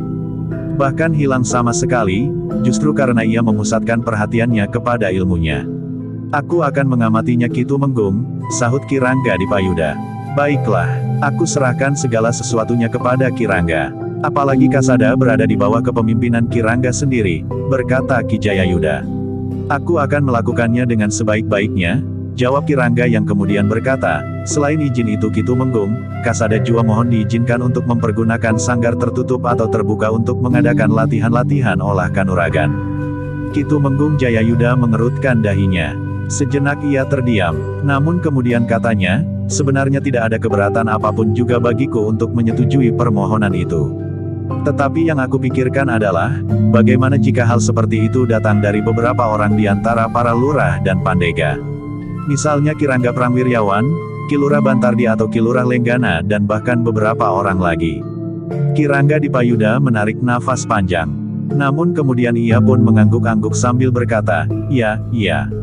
Aku mengerti Ki Tumenggung. Sanggar itu tentu tidak akan dapat lagi dipergunakan oleh para prajurit di barak ini. Tetapi bukan maksudku untuk menghambat kemajuan Kasada, berkata Ki Tumenggung Jayayuda. Ketika kemudian Kirangga itu berada di dalam biliknya, ia pun mulai merenungi sikapnya. Baginya, seakan-akan semua niat Kasada itu sepantasnya mendapat dukungan. Ia pun justru tidak memikirkan kemungkinan seperti yang dikatakan oleh Ki Tumenggung Jayayuda tentang sanggar di barak itu jika Ki Tumenggung mengizinkan Kasada mempergunakannya. Namun dengan demikian ia mulai menyadari, bahwa ada sesuatu yang telah tumbuh di dalam hatinya mengenai prajuritnya yang dianggapnya memiliki kelebihan itu. Kirangga menarik nafas dalam-dalam. Ia merasa bahwa kendali penalarannya agak terlepas sehingga ia justru memberikan petunjuk kepada Kasada untuk berlatih di sanggar barak itu. Aku harus memberitahukan kepadanya, bahwa hal itu tidak dapat dilakukannya, berkata Kirangga di dalam hatinya. Namun dalam pada itu, Kirangga tidak dapat ingkar bahwa memang ada sesuatu yang membuatnya agak memanjakan Ki Lurah Kasada. Setiap kali ia telah menghubungkan lurah yang masih muda itu dengan kemungkinan yang lebih jauh dari hubungannya sebagai seorang pemimpin dan anak buahnya dalam lingkungan keprajuritan. Justru karena Kirangga mempunyai anak seorang gadis yang mulai tumbuh dewasa. Meskipun kadang-kadang terlintas juga wajah Barata dari tanah perdikan Semboyan, tetapi yang setiap hari ditemuinya adalah Kasada dengan segala kelebihannya di lingkungan barak itu. Tingkat ilmunya yang tinggi serta kemampuannya memimpin pasukannya. Nampaknya ia mempunyai wibawa yang tinggi namun juga sifat kebapaan yang akrab meskipun umurnya masih terhitung muda. Dalam pada itu, di tanah perdikan Semboyan, Barata tiba-tiba saja menjadi agak berubah. Kadang-kadang anak muda itu duduk merenung di serambi tanpa sebab. Namun kadang-kadang Barata yang di tanah perdikan lebih sering disebut Risang, meninggalkan rumahnya hampir sehari-harian. Risang memang berkuda mengelilingi padukuhan demi padukuhan serta memperhatikan hampir selebar tanah perdikan itu sendiri. Namun Sambi Wulung dan Jati Wulung pernah menemukan anak muda itu berbaring seorang diri di sebuah gubuk yang berdiri di tengah-tengah bulak panjang. Dari kejauhan Jati Wulung dan Sambi Wulung melihat kuda yang terbiasa dipergunakan oleh Risang terikat pada tiang sebuah gubuk kecil. Dengan serta-merta keduanya berhenti. Dengan nada rendah Jati Wulung berkata, Risang tentu berada di gubuk itu. Marilah, kita lihat apa yang dikerjakannya, sahut Sambi Wulung. Keduanya pun menuntun kuda mereka mendekati gubuk di tengah bulak itu. Ketika mereka menjadi semakin dekat, maka mereka melihat Risang berbaring di gubuk itu seorang diri. Namun Risang menjadi terkejut ketika ia mendengar langkah orang dan derap perlahan kaki kuda yang berjalan mendekati gubuk itu. Dengan serta-merta ia pun telah bangkit dan bahkan meloncat turun. Tetapi Risang menarik nafas dalam-dalam sambil duduk kembali di gubuk itu ketika ia melihat Sambi Wulung dan Jati Wulung melangkah mendekati gubuk itu. Setelah menambatkan kudanya, maka Sambi Wulung dan Jati Wulung pun telah duduk pula di gubuk itu. Dengan hati-hati Sambi Wulung pun bertanya, "Apa yang kau lakukan di sini, Ger? Aku merasa sangat letih setelah mengelilingi tanah perdikan ini. Aku ingin di saat-saat terakhir menjelang wisuda kepala tanah perdikan, maka tanah perdikan ini benar-benar telah siap," jawab Risang. "Apakah masih ada yang mengecewakan?" bertanya Jati Wulung. "Memang tidak, tetapi jika aku tidak dengan rajin melihat-lihat persiapan itu, maka pada suatu saat kita akan menyesal karena ternyata masih ada yang kurang," jawab Risang. Sambi Wulung dan Jati Wulung hanya mengangguk-angguk saja. Namun keduanya memang melihat sesuatu sedang bergejolak di hati anak muda itu. Tetapi mereka masih merasa belum waktunya untuk menanyakannya. Namun beberapa saat kemudian Jati Wulung itu pun berkata, "Marilah, kita pulang." Tetapi Risang menjawab, "Aku masih akan melihat-lihat beberapa tempat lagi." "Bukankah masih ada waktu?" bertanya Sambi Wulung. "Jika setiap kali kita bersikap seperti itu, maka kita tidak akan dapat melakukan apapun. Semua pekerjaan akan tertunda, karena esok masih ada waktu. Sampai akhirnya kita akan merasa terlambat," jawab Risang. Sambi Wulung dan Jati Wulung tidak dapat memaksanya. Keduanya kemudian justru minta diri untuk mendahului pulang. "Aku pulang setelah matahari turun," berkata Risang. Sambi Wulung dan Jati Wulung pun kemudian telah berkuda mendahului Risang. Namun di sepanjang jalan keduanya masih saja membicarakan anak muda yang sedang menyimpan persoalan di dalam hatinya. "Apakah Risang merasa kecewa bahwa wisudanya tidak segera dilakukan?" bertanya Jati Wulung. "Memang mungkin, tetapi agaknya bukan tentang wisudanya. Ia bukan seorang yang tergila-gila akan pangkat dan jabatan," jawab Sambi Wulung. "Jadi, apa menurut dugaanmu?" bertanya Jati Wulung pula. Sambi Wulung hanya menggelengkan kepalanya saja. Demikianlah keduanya telah melarikan kudanya langsung kembali ke rumah Risang. Ketika mereka memasuki regol halaman rumah itu, maka Sambi Wulung berkata, "Ada baiknya kita berbicara dengan Nyi Wiradana. Mungkin dalam satu masa saat anak muda itu meningkat dewasa memerlukan perhatian lebih banyak dari Nyi Wiradana sebagai ibunya." Jati Wulung mengangguk-angguk. Katanya, "Iya, kita akan menemui Nyi Wiradana."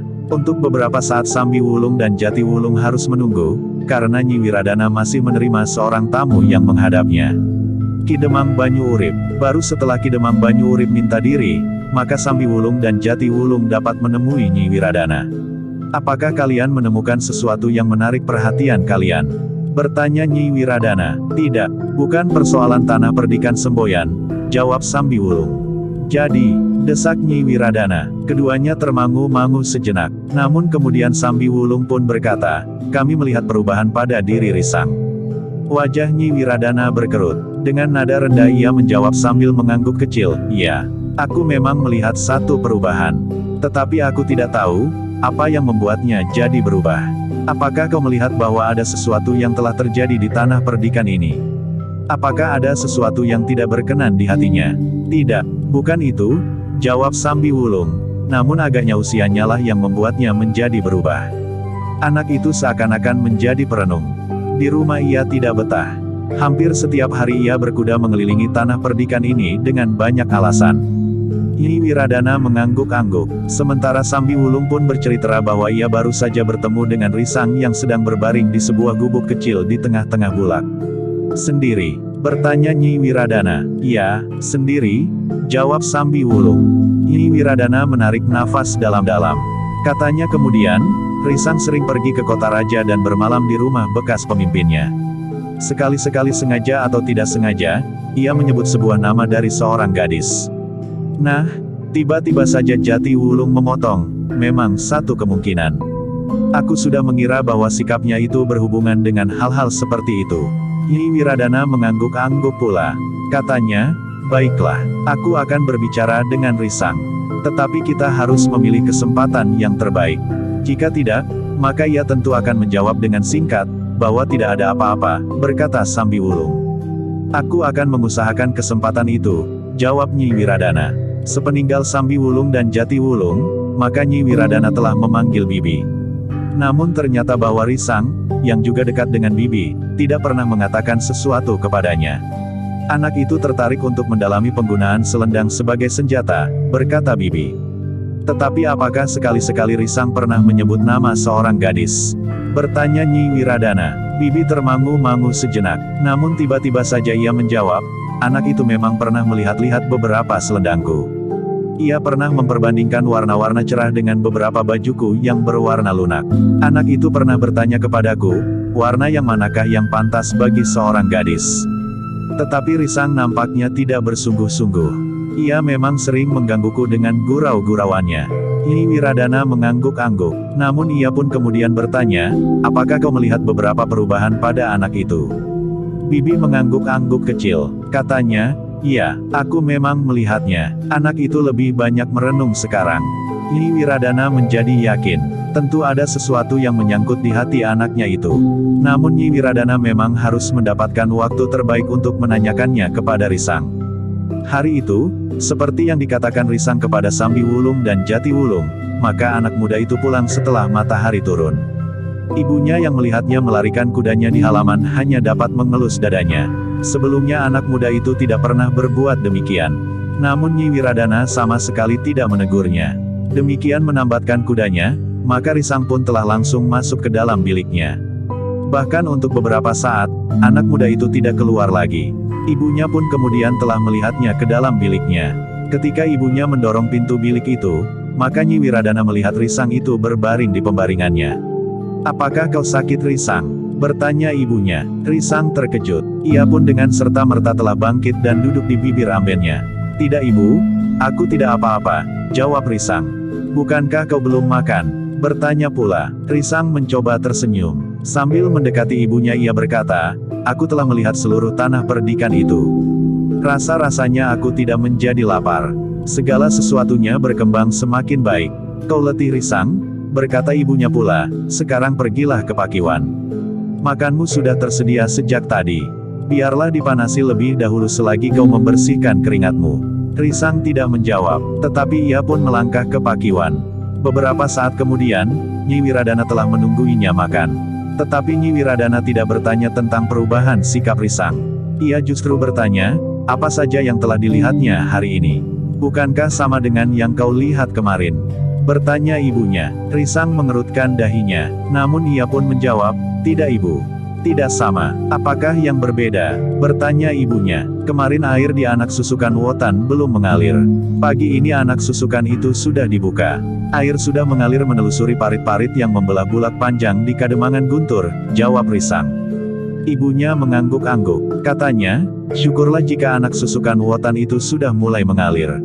2 hari yang lalu, aku mendapat laporanmu bahwa anak susukan itu masih belum siap dialiri. Ya, tetapi di hari berikutnya, berpuluh-puluh orang telah turun mengerjakannya sehari penuh, jawab Risang sambil menyuapi mulutnya. Syukurlah, ibunya masih saja mengangguk-angguk. Namun tiba-tiba saja Risang berkata dengan nada rendah, ibu besok aku akan pergi ke Pajang. Untuk apa? Bertanya ibunya. Aku akan menghadap Ki Rangga Kalokapraja, jawab Risang. Untuk apa? Bertanya ibunya pula. Aku akan memberitahukan bahwa segala sesuatunya telah siap di tanah perdikan Semboyan. Jika tidak ada masalah lagi, maka hendaknya ketetapan dan wisuda itu dapat dilakukan secepatnya, jawab Risang. Ibunya menarik nafas panjang. Namun kemudian Nyi Wiradana itu berkata, jangan Risang. Jangan terlalu sering mendesak. Bukankah kita tidak tergesa-gesa? Sikap Ki Rangga Kalokapraja itu sudah baik sekali bagi kita, mengingat apa yang pernah terjadi sebelumnya, sehingga kita harus bertempur melawan Pajang dengan bantuan Jipang. Tetapi Pajang waktu itu sedang diliputi oleh ketidakpastian, jawab Risang. Dengarkan kata-kata Ibu Risang. Kita jangan mendesak-desak, seakan-akan kita tidak dapat menunggu sampai esok. Ki Rangga Kalokapraja justru akan dapat tersinggung karenanya. Jika terjadi demikian, maka ia akan dapat berubah sikap. Wisuda itu bahkan akan menjadi semakin mundur lagi. Atau bahkan Ki Rangga akan mencari-cari kekurangan yang selama ini dianggap dapat diabaikannya, berkata ibunya. Risang tidak segera menjawab, tetapi wajahnya nampak menjadi gelap. Untuk beberapa saat, Nyi Wiradana pun terdiam. Dipandanginya Risang yang nampaknya tidak begitu bergairah untuk makan. Ia ternyata tidak makan sebagaimana biasanya. Tetapi perut Risang seakan-akan terlalu cepat menjadi kenyang. Sambil mencuci tangannya Risang kemudian berkata, jika aku menemui Kirangga, sudah tentu aku tidak akan mendesak, apalagi menuntut agar wisuda dapat segera dilakukan. Tetapi kehadiranku tentu dapat mengingatkannya, bahwa ada sesuatu yang harus diselesaikannya di tanah perdikan ini. Tetapi ibunya menggeleng, katanya, itu kurang baik Risang. Kita harus bersabar menunggu. Bukankah kau belum lama pergi ke Pajang justru karena kau dipanggil Kirangga Kalokapraja? Risang mengangguk sambil menjawab, ya ibu. Nah, jika demikian, kau tidak usah menemuinya, desis ibunya. Namun tiba-tiba saja ibunya bertanya, Risang, apakah sebenarnya kau ingin cepat-cepat diwisuda sehingga kau akan segera mengenakan gelar kepala tanah perdikan semboyan? Pertanyaan ibunya memang mengejutkannya. Dengan serta-merta ia menjawab, tidak ibu. Aku sama sekali tidak ingin mendesak agar wisuda itu segera diadakan. Aku tidak ingin cepat-cepat mendapatkan gelar kepala tanah perdikan. Bukankah selama ini kepemimpinan di tanah perdikan ini mantap? Jika demikian, apakah arti kedatanganmu kepada Kirangga Kalokapraja itu? Bertanya ibunya. Risang menundukkan kepalanya, tetapi ia tidak segera dapat menjawab.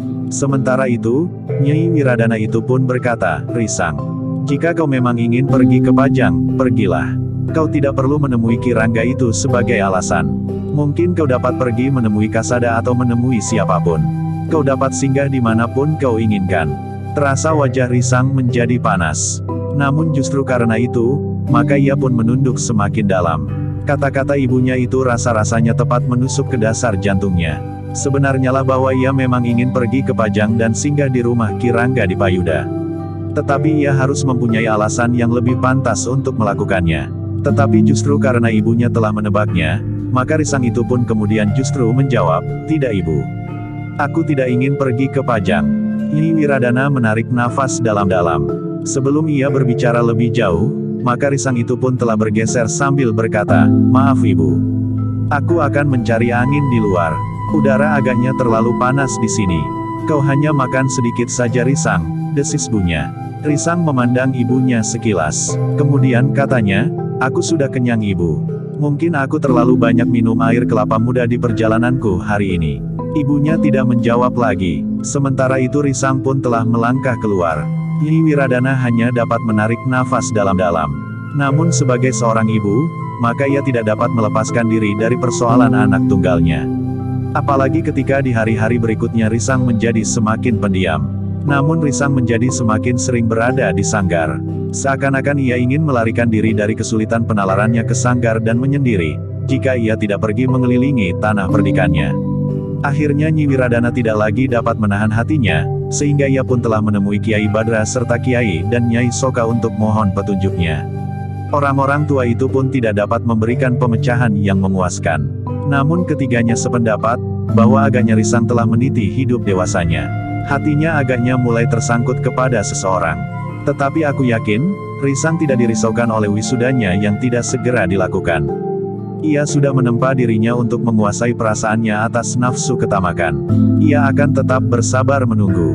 Apalagi, pangkat dan jabatan yang menyangkut langsung dirinya sendiri, berkata Kiai Badra. Aku menjadi sangat gelisah, desis Nyi Wiradana. Aku dapat mengerti, sahut Nyai Soka, kau memang harus selalu mengikuti perkembangan keadaan anakmu itu. Nyi Wiradana mengangguk-angguk kecil. Sementara Kiai Soka pun berkata, syukurlah jika dalam kegelisahan itu, Risang mampu mencari penyaluran yang baik dan berarti. Lebih baik ia berada di sanggar daripada ia mencari pelepasan kegelisahannya pada hal-hal yang akan dapat merugikan masa depannya kelak. Beruntunglah aku, bahwa Risang tidak melakukannya, desis Nyi Wiradana. Selain berada di sanggar, Risang sehari-hari pergi mengelilingi tanah perdikan ini. Baiklah, kami akan membawanya lebih banyak untuk berlatih. Mudah-mudahan umur kami masih menggapai saat-saat anak itu siap menerima tataran tertinggi ilmunya, ilmu Janget Kinatelon, berkata Kiai Badra. Dengan demikian, maka Kiai Badra itu pun telah memanggil Risang untuk menemuinya. Bersama Kiai Soka dan Nyai Soka, maka orang-orang tua itu telah minta agar Risang siap untuk lebih banyak berada di sanggar. Bagi Risang, hal itu merupakan satu kebetulan. Ia tidak mengerti, kenapa hatinya seakan-akan selalu digelisahkan oleh ilmunya yang dianggapnya masih terlalu rendah. Namun Risang sendiri kadang-kadang terkejut jika tiba-tiba saja ia mencoba memperbandingkan ilmunya dengan ilmu Kasada. Kasada ternyata mampu mengalahkan Kirangga Prangwiryawan, katanya di dalam hatinya. Namun selalu disusul dengan pertanyaan, kenapa aku yang justru menjadi gelisah? Tetapi Risang tidak dapat ingkar, bahwa perasaan yang terbersit di hatinya adalah, bahwa ia tidak ingin tertinggal dari adiknya itu. Kiai Badra, Kiai Soka dan Nyai Soka memang terkejut melihat kesungguhan Risang untuk berlatih dan meningkatkan ilmunya ketika mereka mulai memasuki sanggar dalam tataran ilmu berikutnya, yang sebenarnya akan diberikan sesudah Risang diwisuda. Tetapi ketiga orang tua itu justru sepakat untuk memberikannya saat-saat Risang memerlukan isi bagi waktunya yang tentu terasa sangat panjang karena kegelisahan yang belum diketahui sebabnya.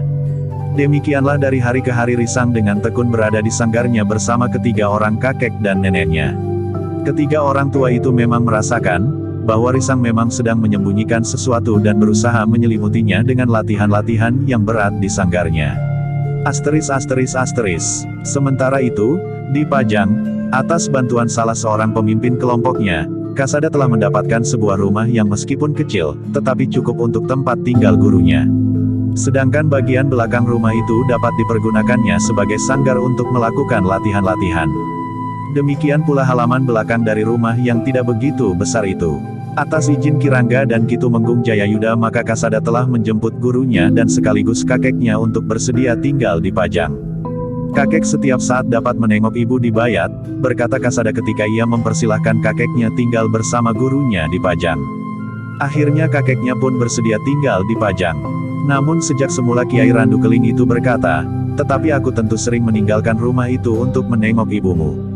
Ia kini sudah benar-benar berubah dan hidup wajar sebagaimana seorang perempuan.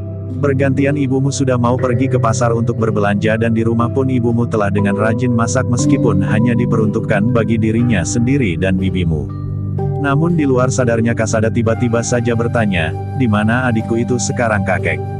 Ibumu pun tidak tahu di mana adikmu itu sekarang berada, jawab Kiai Randu Keling, sekali-sekali kerinduannya kepada adikmu itu terasa sangat menekan perasaannya. Tetapi ia belum mempunyai cukup keberanian untuk mencarinya. Kasada mengangguk-angguk, tetapi ia tidak bertanya lebih lanjut, karena Kasada tahu, bahwa ada beberapa persoalan yang tentu menghambat usaha ibunya untuk mencarinya apabila ibunya tidak ingin terjerumus lagi ke dalam kehidupannya yang lama. Namun memang tidak seharusnya ibunya membiarkan adiknya tetap hidup dalam dunia yang kelam itu. Sejak Ki Ajar Paguhan dan Ki Randu Keling tinggal di Pajang, maka setiap kali, jika tugas-tugasnya sudah diselesaikan, Kasada selalu berada di rumah tempat tinggal gurunya itu. Dengan sungguh-sungguh Kasada berusaha untuk meningkatkan ilmunya. Karena ilmu kanuragan baginya akan memberikan arti pula bagi tugas-tugasnya sebagai seorang prajurit. Kepada Kirangga Dipayuda, kepada para pandega dan juga kepada Ki Tumenggung. Kasada sama sekali tidak merahasiakan usahanya untuk meningkatkan ilmunya. Bahkan Kirangga Prangwiryawan yang pernah dikalahkan oleh Kasada dan dengan jantan mengakui kekalahan itu, pernah bertanya kepadanya, apakah aku diperkenankan untuk serba sedikit meningkatkan ilmuku? Aku sudah tidak mempunyai guru lagi. Guruku meninggal 2 tahun yang lalu. Sebelumnya aku merasa bahwa ilmuku cukup tinggi bagi seorang prajurit. Namun setelah aku berada di gelanggang bersamamu, maka terbukti bahwa ilmuku masih jauh ketinggalan. Bukan jauh ketinggalan Kirangga, tetapi mungkin kita berada di tataran yang sama. Namun ketika memasuki arena, aku sama sekali tidak membawa beban sebagaimana Kirangga yang nampaknya sangat tegang, jawab Kasada. Kirangga Prangwiryawan tertawa, katanya, kau pandai membuat orang lain tertidur. Tetapi baiklah. Jika saja gurumu bersedia, bukan maksudku aku menuntut hak sebagai orang murid. Tetapi sekedarnya saja asal dapat membantu membuka kemungkinan baru bagi ilmuku.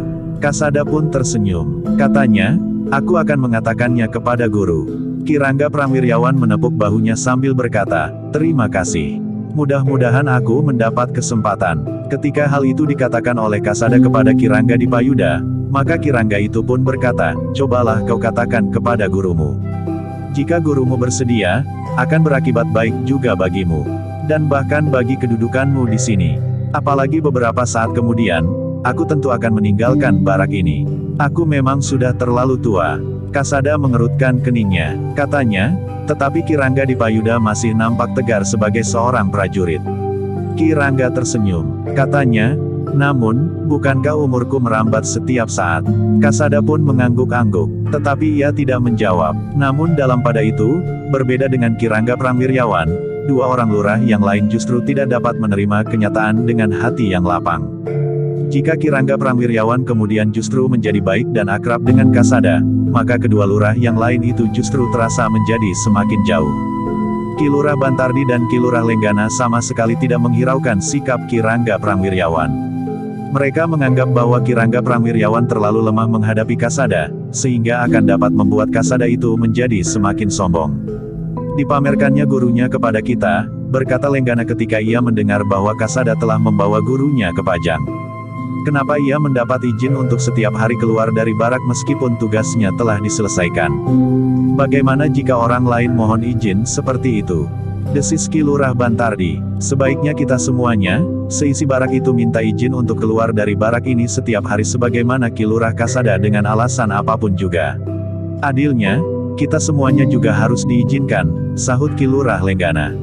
Ketika hal ini secara tidak langsung disampaikan kepada Kirangga Prangwiryawan, maka Kirangga berkata, apakah kau lupa, bahwa sesuai dengan pageran, para perwira diperkenankan keluar barak pada saat-saat tertentu serta jika semua tugas sudah dilakukan. Sudah tentu bagi mereka yang tidak sedang mendapat tugas mempertanggungjawabkan penjagaan untuk sehari semalam. Para lurah, kecuali yang bertugas, dapat saja keluar dari barak di sore hari untuk berjalan-jalan dan melihat-lihat keadaan. Bahkan bukankah para prajurit juga dapat melakukannya, tetapi juga untuk saat-saat tertentu yang diatur sesuai dengan pageran. Kita di barak ini bukan tawanan dan bukan pula orang-orang yang sedang dipenjarakan. Kedua orang lurah itu termangu-mangu. Namun mereka tidak mengatakan apa-apa lagi. Karena itulah, maka hampir setiap hari, kecuali pada saat-saat ia bertugas sehari semalam, Kasada selalu diizinkan menemui gurunya setelah tugas-tugasnya selesai. Dengan tuntunan gurunya, maka Kasada telah meningkatkan kemampuannya selapis demi selapis. Sejalan dengan itu, maka di tanah perdikan Semboyan, Risang pun tengah menempa diri. Risang sendiri tidak tahu pasti, apakah yang mendorongnya untuk melakukannya. Bahkan dirasa agak berlebihan oleh kakek dan neneknya. Aku tidak bermusuhan dengan siapapun juga, berkata Risang kepada dirinya sendiri jika ia sedang merenung. Lalu katanya pula, apalagi dengan Kasada. Ia sangat baik, ia mengerti apa yang telah terjadi atas keluarga kami dan ia pun berjanji untuk tidak mengganggu lagi ketenangan tanah perdikan Semboyan. Namun di saat yang lain, maka yang terbayang adalah wajah seorang gadis yang baginya sangat cantik. Riris, anak Kirangga Dipayuda. Jika kesadaran penalarannya sedang terkendali, maka Risang yang sering berkuda mengelilingi tanah perdikannya, memang mencoba untuk memperhatikan gadis-gadis yang ditemuinya di padukuhan-padukuhan atau mereka yang pergi ke sawah untuk membawa makan dan minum keluarganya yang sedang bekerja. Bahkan Risang juga sering mengunjungi para bebahu padukuhan yang tersebar di tanah perdikan Semboyan. Kadang-kadang Risang beristirahat untuk waktu yang cukup lama di rumah para demang. Namun Risang tidak pernah menjumpai seorang gadis yang mampu mengusik hatinya. Sehingga setiap kali maka angan-angannya selalu membayangkan wajah Riris yang bening dengan senyumnya yang cerah. Dalam kesibukannya menempa diri, serta mengatasi kemelut di hatinya, maka tanah perdikan Semboyan telah kedatangan dua orang tamu dari Pajang. Bahkan Kirangga Kalokapraja sendirilah yang telah datang dengan seorang pembantunya. Nyi Wiradana memang menjadi sibuk. Risang pun segera dipanggil. Untunglah ia belum berangkat mengelilingi tanah perdikannya dan belum pula masuk ke sanggar bersama ketiga orang kakek dan neneknya.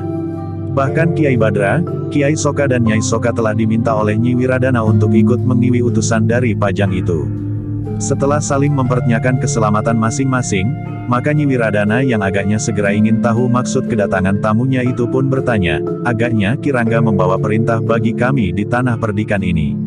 Kirangga tersenyum sambil berkata, aku membawa kabar gembira bagi tanah perdikan ini. Syukurlah, desis Nyi Wiradana. Kami datang sebagai utusan Kangjeng Adipati di Pajang. Atas nama Panembahan Senapati di Mataram, maka telah siap surat kekancingan ketetapan Angger Risang menjadi kepala tanah perdikan Semboyan, berkata Kirangga Kalokapraja. Tuhan Maha Agung, desis Nyi Wiradana, kami tentu akan sangat bersyukur dan berterima kasih kepada Kangjeng Adipati Pajang. Selanjutnya, aku datang untuk membicarakan pengesahan dan wisuda Angger Risang sebagai kepala tanah perdikan ini, berkata Kirangga Kalokapraja. Lalu katanya selanjutnya, Berhubung dengan kesibukan Kangjeng Adipati, maka aku pulalah yang mendapat perintah untuk menyelenggarakan wisuda Angger Risang. Karena itu, aku perlukan datang sendiri ke tanah perdikan ini untuk membicarakan segala sesuatunya. Sedangkan penjabat yang akan ditugaskan mewisuda atas nama Kangjeng Adipati masih akan ditentukan kemudian. Terima kasih Ki Rangga, sudah tentu kami gembira sekali bahwa Ki Rangga sendirilah yang mendapat tugas penyelenggaraan wisuda itu. Dengan demikian, maka pembicaraan berikutnya akan dapat kita lakukan dengan terbuka, karena kita sudah saling mengerti akar perkembangan keadaan, jawab Nyi Wiradana yang kemudian bertanya, lalu apa saja yang harus kami siapkan sehubungan dengan wisuda itu? Pertanda kepemimpinan tanah perdikan yang berupa bandul bertatahkan lukisan burung itu serta barangkali ada yang lain. Tetapi Ki Rangga Kaloka Praja menggeleng. Katanya sambil tertawa kecil, itu tidak penting sebenarnya Nyai. Pertanda itu hanya sekedar kelengkapan kewadagan. Tetapi yang penting bagi kami adalah kebenaran urutan keturunan lajer kepala tanah perdikan sesuai dengan pageran. Kekancingan atas tanah perdikan yang masih berlaku dan yang tidak kalah pentingnya adalah kesetiaan dan bahwa orang yang akan ditetapkan itu dapat diterima oleh rakyat tanah perdian itu sendiri. Nampaknya segala syarat ini sudah dipenuhi, sehingga aku pun telah mengusulkan agar ketetapan dan wisuda segera dapat dilakukan. Dengan demikian, maka Ki Rangga pun telah membicarakan pula kepastian hari untuk melaksanakan wisuda serta segala macam perlengkapan yang harus disiapkan dalam wisuda itu. Jika kemudian di tanah perdikan ini akan diselenggarakan keramaian sebagai pernyataan syukur, itu terserah kepada Angger Risang, berkata Ki Rangga Kaloka Praja kemudian. Ketika segala sesuatunya sudah dibicarakan dengan matang, maka Ki Rangga itu berkata, sepekan sebelum wisuda dilakukan, aku harap Angger Risang datang ke Pajang untuk mendengar keputusan terakhir dari Pajang. Seandainya ada perubahan, masih ada waktu untuk melakukannya di tanah perdikan ini. Baiklah Ki Rangga, aku akan datang sepekan sebelum pelaksanaannya. Jika wisuda itu direncanakan akan diadakan sebulan lagi, maka waktunya masih cukup luas untuk membuat rencana-rencana yang lain sehubungan dengan wisuda itu, berkata Risang. Dalam pada itu, setelah minum dan makan beberapa potong makanan, maka Risang menawarkan kepada Ki Rangga Kaloka Praja untuk melihat-lihat keadaan tanah perdikan Semboyan. Bukankah Ki Rangga bermalam di sini barang semalam? Bertanya Risang. Ki Rangga berpaling kepada pembantunya sambil bertanya, bagaimana? Apakah kita akan bermalam? Dengan demikian kita akan sempat melihat-lihat tanah perdikan ini pada saat-saat terakhir menjelang wisuda kepala tanah perdikan yang baru, yang masih muda dan bekas seorang prajurit pula. Pembantunya hanya tersenyum saja. Katanya, segala sesuatunya terserah kepada Ki Rangga. Ki Rangga mengangguk-angguk. Katanya, baikkah, kami akan bermalam di sini. Jika demikian Ki Rangga akan mendapat kesempatan untuk melihat-lihat. Baru saja kami telah membuka anak susukan yang mampu mengaliri parit-parit yang menelusuri Bulak Panjang di Kademangan Guntur, berkata Risang. Ki Rangga mengangguk-angguk. Katanya, baiklah, kita akan melihat-lihat, tetapi sudah tentu tidak perlu seluruh tanah perdikan. Demikianlah, Risang telah mengantar Ki Rangga Kaloka Praja dan pembantunya turun dari pendapa. Sementara Nyi Wiradana dan orang-orang tua di tanah perdikan itu mengantarnya ke halaman. Namun dalam pada itu, Risang telah mengajak Sambi Wulung dan Jati Wulung untuk mengikutinya. Sejenak kemudian, maka kelima orang itu telah berpacu melintasi bulak-bulak panjang dan pendek. Menusuk padukuhan-padukuhan dan menyeberangi sungai-sungai yang tidak begitu deras airnya. Yang pertama-tama mereka lihat adalah susukan yang baru saja dibedah untuk mengalirkan airnya ke anak susukan bagi Bulak Panjang di Kademangan Guntur. Ki Rangga Kaloka Praja ternyata ikut berbangga atas keberhasilan tanah perdikan Semboyan meningkatkan kesejahteraan hidup rakyatnya. Dari susukan itu Ki Rangga telah menelusuri anak susukan sampai ke Bulak daerah Kademangan Guntur. Kemudian meninggalkan Bulak itu untuk melihat-lihat bagaimana orang-orang tanah perdikan yang tinggal di kaki pegunungan membuat lereng pegunungan itu seperti tangga yang hijau, karena tanaman di atas tanah yang bertingkat itu tumbuh dengan suburnya. Ternyata Ki Rangga Kaloka Praja yang sehari-harinya berada di kesibukan kota itu tidak jemu-jemunya melihat hijaunya tanaman di sawah dan ladang. Ki Rangga pun berkuda melewati pinggir hutan yang membujur memanjat lereng pebukitan. Meskipun panas mulai terasa membakar kulit, namun Ki Rangga masih saja berkuda melintasi bulak, kaki-kaki pebukitan, pategalan dan pinggir hutan. Baru setelah matahari turun Ki Rangga merasa letih. Kita beristirahat sebentar, berkata Ki Rangga ketika mereka berada di sebuah tikungan yang dibayangi oleh rimbunnya pohon gayam yang besar. Kelima orang itu pun kemudian berhenti di bawah pohon gayam itu. Angin yang bertiup terasa segar menyentuh kulit di teriknya panas matahari itu. Aku dapat tertidur di sini, berkata Kirangga. Risang tersenyum. Katanya, aku pun pernah tidur di gubuk di siang yang terik seperti ini. Di bawah gubuk mengalir air yang jernih, sedangkan batang padi terayun-ayun oleh semilirnya angin dari pegunungan. Menyenangkan sekali, desis Kirangga. Namun dalam pada itu, selagi mereka sedang beristirahat, seseorang yang berada di atas gumuk kecil, memperhatikan mereka dengan saksama. Namun ia berusaha agar terlindung oleh semak-semak yang tidak begitu lebat. Siapa pula orang-orang itu? Berkata orang itu kepada diri sendiri. Ia mengenal Risang, orang yang berhak untuk menjadi kepala tanah perdikan di Semboyan. Tetapi yang lainnya orang itu belum mengenalnya. Nampaknya memang sulit untuk memasang kendali di hidung anak muda itu. Tetapi memang harus dicoba, berkata orang itu kemudian. Beberapa saat orang itu mengamati kelima orang yang beristirahat di bawah pohon gayam itu. Namun kemudian kelima orang itu pun telah bersiap-siap untuk meninggalkan tempat itu kembali ke padukuhan induk tanah perdikan Semboyan. Ternyata perjalanan keliling tanah perdikan itu cukup lama. Sore hari mereka baru memasuki regol halaman rumah Nyi Wiradana yang nampaknya telah lama menunggu. Makan siang yang telah disiapkan sudah menjadi dingin, sehingga harus dipanasi kembali. Tetapi nampaknya Kirangga Kalokapraja merasa senang melihat-lihat keadaan tanah perdikan Semboyan yang semakin lama menjadi semakin maju. Kehidupan rakyatnya pun nampak menjadi semakin sejahtera pula. Ternyata apa yang dilihatnya itu akan menjadi laporan, sehingga tidak akan ada keraguan-raguan lagi mewisuda Risang menjadi kepala tanah perdikan Semboyan. Apalagi tanah perdikan itu sudah terlalu lama tidak memiliki kepala tanah perdikan. Yang ada adalah pemangku jabatan kepala tanah perdikan yang dipegang oleh seorang perempuan. Namun Kirangga Kalokapraja pun sudah mengetahui, meskipun seorang perempuan, namun pemangku jabatan kepala tanah perdikan Semboyan adalah seorang yang memiliki ilmu dan pengetahuan yang tinggi, serta kepemimpinan yang berwibawa. Malam itu, Kirangga Kalokapraja benar-benar telah menginap di rumah Nyi Wiradana bersama seorang pembantunya. Risang ternyata masih sempat memanggil 5 orang yang memiliki kemampuan di bidang karawitan untuk sekedar memetik sitar, jender, gendang dan gong di pendapa rumahnya. Sambil mendengarkan siteran, maka Kirangga Kalokapraja telah berbincang-bincang panjang lebar dengan Risang di pendapa ditemani oleh Sambi Wulung dan Jati Wulung yang sangat senang mendengarkan siteran. Meskipun tidak tampil di pendapa, tetapi Bibi pun duduk mendengarkan di ruang dalam. Sekali-sekali Bibi ikut bertepuk kecil mengikuti irama siter itu. "Kenapa kau tidak pergi ke pendapa saja?" bertanya Nyi Wiradana. "Jika kau mau, suaramu tentu masih mampu menggetarkan pendapa." Bibi tertawa, katanya, "Dilengkapi dengan saron dan bonang, maka kita sudah mendapatkan satu perangkat gamelan untuk mengadakan pertunjukan keliling. Hei, bukankah kau masih dapat menari?" Iswari itu pun tersenyum pula sambil berkata, "Apakah aku akan menari saat Risang di wisuda?" Bibi pun tertawa pula, sementara suara gamelan di pendapa menyusup di bawah angin yang lembut ke ruang dalam. Kiai Soka yang juga senang mendengarkan siteran telah duduk pula di pendapa. Namun Nyai Soka nampaknya lebih senang duduk di ruang dalam bersama Nyi Wiradana dan Bibi.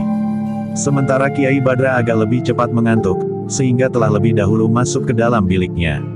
Lewat sedikit tengah malam, maka Risang pun telah mempersilahkan Kirangga Kalokapraja untuk beristirahat. Namun sementara itu, seorang yang asing berada di antara beberapa orang yang ikut mendengarkan siteran itu di halaman. Orang itu pun kemudian mendapat keterangan bahwa yang datang itu adalah utusan dari Pajang. Orang itu tidak bertanya lebih lanjut. Ia masih ikut mendengarkan beberapa saat. Namun kemudian orang itu pun telah meninggalkan tempat itu. Ternyata siteran itu sendiri berlangsung sampai menjelang fajar. Meskipun Kirangga dan pembantunya telah masuk ke dalam biliknya di gandok kanan, namun orang-orang Semboyan sendiri masih mendengarkan siteran itu. Di antara mereka ada yang naik ke pendapa, tetapi ada juga yang lebih senang di halaman. "Kenapa tidak naik?" bertanya salah seorang pembantu rumah Nyi Wiradana. "Aku lebih senang duduk di sini. Setiap saat aku dapat pergi dan kembali lagi. Jika haus aku dapat mencari minum di belakang," jawab orang itu sambil tertawa. Sementara itu, pembantu rumah itu berdesis, "Jika Gandar ada, maka ia akan ikut menabuh gamelan itu." "Di mana Gandar?" bertanya orang yang duduk di halaman. Pembantu rumah itu menggeleng. Ia memang tidak tahu bahwa Gandar berada di sebuah padepokan yang agak jauh untuk beberapa lama. Demikianlah, Ketika matahari terbit, Kirangga Kalokapraja telah selesai berbenah diri. Demikian pula pembantunya telah siap untuk menempuh perjalanan kembali ke Pajang. Sementara itu makan pagi pun telah disiapkan pula. Sambil makan Kirangga sempat mengingatkan Risang agar datang sepekan sebelum wisuda dilaksanakan. Segala sesuatunya akan pasti. Sehari sebelum wisuda, aku akan datang lagi ke Tanah Perdikan untuk mempersiapkan segala sesuatunya, termasuk tempat untuk menginap para pemimpin yang akan menghadiri wisuda itu, berkata Kirangga Kalokapraja. Baik Kirangga, jawab Risang, aku tidak akan dapat melupakannya. Dengan demikian, setelah makan pagi, maka Kirangga Kalokapraja dan pembantunya telah minta diri kepada Nyi Wiradana selaku pemangku jabatan Kepala Tanah Perdikan Semboyan serta kepada orang-orang tua yang banyak memberikan petunjuk dan tuntunan kepada Risang. Terima kasih atas kesediaan Kirangga datang ke Tanah Perdikan ini, berkata Nyi Wiradana. Bukankah aku sekedar menjalankan tugas? Desis Kirangga sambil tersenyum. Tetapi Kirangga tidak sekedar memerintahkan orang lain datang kemari atau sekedar memanggil kami yang ada di Tanah Perdikan, sahut Nyi Wiradana. Bukankah dengan demikian aku dapat melihat langsung keadaan Tanah Perdikan ini? Berkata Kirangga pula, ketika matahari mulai memanjat naik, maka Kirangga dan pembantunya itu pun meninggalkan padukuhan induk Tanah Perdikan Semboyan. Kirangga ternyata ikut bersama keluarga Tanah Perdikan Semboyan menjadi gembira bahwa sekitar sebulan lagi akan dilakukan wisuda sehingga Tanah Perdikan itu akan memiliki seorang pemimpin yang mantap. Kicau burung rasa-rasanya ikut menyambut kabar gembira yang dibawakan oleh Kirangga Kalokapraja, sedangkan kilat pantulan embun yang masih tersangkut di batang padi rasa-rasanya seperti senyum segar seisi Tanah Perdikan itu. Kirangga menarik nafas dalam-dalam. Angin pagi terasa sejuk mengusap wajahnya. Dalam pada itu, sepeninggal Kirangga, maka Nyi Wiradana telah mengumpulkan beberapa orang pembantu dekatnya. Bersama Risang mereka membicarakan keputusan Pajang untuk menyelenggarakan wisuda itu sebulan lagi. Kita harus segera bersiap-siap. Waktu yang sebulan itu akan terasa sangat pendek. Kita akan menerima beberapa orang tamu dari Pajang. Selain seorang pemimpin yang akan mewakili Kanjeng Adipati, mewisuda Risang, tentu saja akan hadir beberapa orang tamu yang lain. Seperti yang dikatakan oleh Kirangga Kalokapraja, bahwa ia akan datang sehari sebelumnya untuk mengatur penginapan para tamu itu. Karena itu, bukankah sebelumnya kita harus sudah bersiap-siap, berkata Nyi Wiradana. Kita pada saatnya akan mengundang keempat orang demang di lingkungan Tanah Perdikan ini Ibu, berkata Risang. Ya, jika perlu para bekel, sahut Nyi Wiradana. Risang pun mengangguk-angguk, namun kemudian katanya, aku akan menyampaikan kabar ini kepada para demang. Para demang itu tentu akan memperluas kabar ini kepada para bekel. Kita semuanya memang harus membuat satu suasana khusus sehingga seisi Tanah Perdikan dapat merasakan kegembiraan ini, berkata Risang. Ya, bahkan sejak awal, sahut Nyi Wiradana. Aku akan memberitahukan kepada Kasada, berkata Risang kemudian, ia harus ikut bergembira bersama kita di sini, karena sebenarnya lah ia memang menjadi bagian dari Tanah Perdikan ini. Bukankah ibu tidak berkeberatan? Nyi Wiradana mengangguk-angguk. Katanya, aku setuju. Aku yakin, bahwa Kasada sama sekali tidak mempunyai niat buruk terhadap Tanah Perdikan ini. Apalagi kedudukannya di lingkungan keprajuritan pun memanjat dengan cepat di usia mudanya. Namun tiba-tiba suara Risang merendah, tetapi bagaimana dengan ibunya, ibu? Seandainya ibunya juga ingin melihat Tanah Perdikan ini, mungkin ada semacam kerinduan yang tersimpan di hatinya, sehingga ia menyatakan untuk ikut bersama Kasada datang ke Tanah Perdikan ini. Wajah Nyi Wiradana yang di masa kanak-kanaknya dipanggil Iswari itu termangu-mangu sejenak. Keraguan-raguan yang tajam telah mencengkam jantungnya. Namun dalam pada itu, Sambi Wulung pun berkata, sebaiknya hal itu tidak usah kita pikirkan sekarang. Jika kau bertemu dengan Kasada, maka kau akan dapat menduga, apakah ibunya akan diajaknya ke Tanah Perdikan ini atau tidak. Iswari menarik nafas dalam-dalam. Luka yang dalam di dasar jantungnya memang sulit untuk dibersihkan bekas-bekasnya. Namun katanya kemudian, baiklah. Kita akan memikirkannya kelak. Aku akan tunduk kepada keputusan kalian. Kita tidak tahu apa yang sebenarnya tersimpan di dalam hatinya. Berbeda dengan Kasada yang sikap lahir dan batinnya aku yakini. Risang pun tidak membicarakannya lebih panjang. Ia tahu, bahwa ibunya baru mencari keseimbangan batin menghadapi Warsi, istri Ki Wiradana yang hampir saja merenggut jiwanya seandainya Bibi tidak diperciki oleh terang dari Yang Maha Agung pada saat itu. Dengan demikian, Maka sejak hari itu tanah perdikan Semboyan menjadi sibuk mempersiapkan diri untuk menyambut hari yang besar itu. Ketika Risang memberitahukan hal itu kepada keempat orang demang di lingkungan tanah perdikan Semboyan, maka sambutannya benar-benar menggembirakan. Demang Banyu Urip dengan serta berkata, berapa ekor lembu yang akan dipotong? Biarlah Banyu Urip yang menyediakannya. Risang tersenyum. Katanya, itu masih belum kami hitung, Paman. Tetapi sebelumnya aku mengucapkan terima kasih. Ternyata demang yang lain pun telah menawarkan apa saja yang diperlukan untuk keramaian wisuda itu. Beras, kelapa, kambing dan ayam berapapun yang dibutuhkan, para demang akan menyiapkan. Risang mengangguk-angguk saja, namun sebenarnya ia merasa gembira pula, bahwa kehadirannya sebagai pemimpin di tanah perdikan Semboyan diterima dengan senang hati oleh rakyat tanah perdikan itu. Namun ketika malam kemudian tiba, maka angan-angan Risang mulai menerawang jauh ke masa-masa mendatang. Ia mulai berpikir tentang orang yang akan dapat dibawa bersama-sama memerintah tanah perdikan itu. Aku tidak akan dapat menemukan orang seperti ibuku, berkata Risang di dalam hatinya, selain memiliki kemampuan olah kanuragan yang tinggi, ibu cukup bijaksana dan mampu menempatkan diri. Perkawinannya yang kurang cerah membuatnya kehilangan gairah untuk berumah tangga lagi. Namun segala yang ada di dalam dirinya telah dicurahkan bagi tanah perdikan Semboyan serta bagi anaknya. Namun tiba-tiba saja ia berdesis, bukan. Bukan sekedar karena kekecewaan ibu dalam perkawinan yang gagal itu ibu tidak mau berumah tangga lagi, tetapi ternyata ibu memiliki kesetiaan yang seakan akan tidak bertepi meskipun ibu telah dikhianati. Risang menarik nafas dalam-dalam, angan-angannya pun segera merambat kepada seorang gadis yang bernama Riris. Namun tiba-tiba saja Risang berkata kepada diri sendiri, besok selambat-lambatnya lusa aku akan pergi ke Pajang. Kasada harus segera mengetahui rencana wisuda ini. Ia pagi-pagi harus ikut bergembira dengan seluruh rakyat tanah perdikan Semboyan. Pagi-pagi, demikian ia bertemu dengan ibunya, maka ia pun telah mengatakan rencananya untuk pergi ke Pajang. Bukankah kau baru diminta datang sepekan sebelum hari wisuda? Bertanya ibunya. Aku akan menemui Kasada, bukan Kirangga Kaloka Praja. Aku harus memberitahukan kepadanya, bahwa dalam waktu dekat wisuda itu akan diselenggarakan. Ia harus ikut bergembira bersama kita sejak rencana itu dibuat. Bukan dengan tiba-tiba. Jika aku menemuinya sepekan sebelum wisuda, maka rasa-rasanya segalanya terjadi dengan tiba-tiba. Ia tidak dapat ikut merasakan kegembiraan itu sejak awal. Ibunya tersenyum. Tetapi Iswari itu melihat, bahwa yang mendorong Risang untuk segera pergi ke Pajang tentu bukan hanya keinginannya menyampaikan hal itu kepada Kasada. Tetapi tentu ada hal lain yang telah mendorongnya melakukannya. Apalagi sejak sebelum berita tentang wisuda itu didengar, Risang sudah sering minta izin untuk pergi ke Pajang. Karena itu, maka ibunya itu pun kemudian menjawab, baiklah Risang. Jika kau ingin segera memberitahukan hal ini kepada Kasada, pergilah. Aku akan pergi besok ibu, berkata Risang kemudian. Ibunya mengangguk-angguk. Katanya, siapakah yang akan kau ajak pergi bersamamu? Atau Sambi Wulung dan Jati Wulung berdua? Tidak ibu, aku lebih senang pergi sendiri, jawab Risang. Ibunya masih saja tersenyum, terserahlah kepadamu.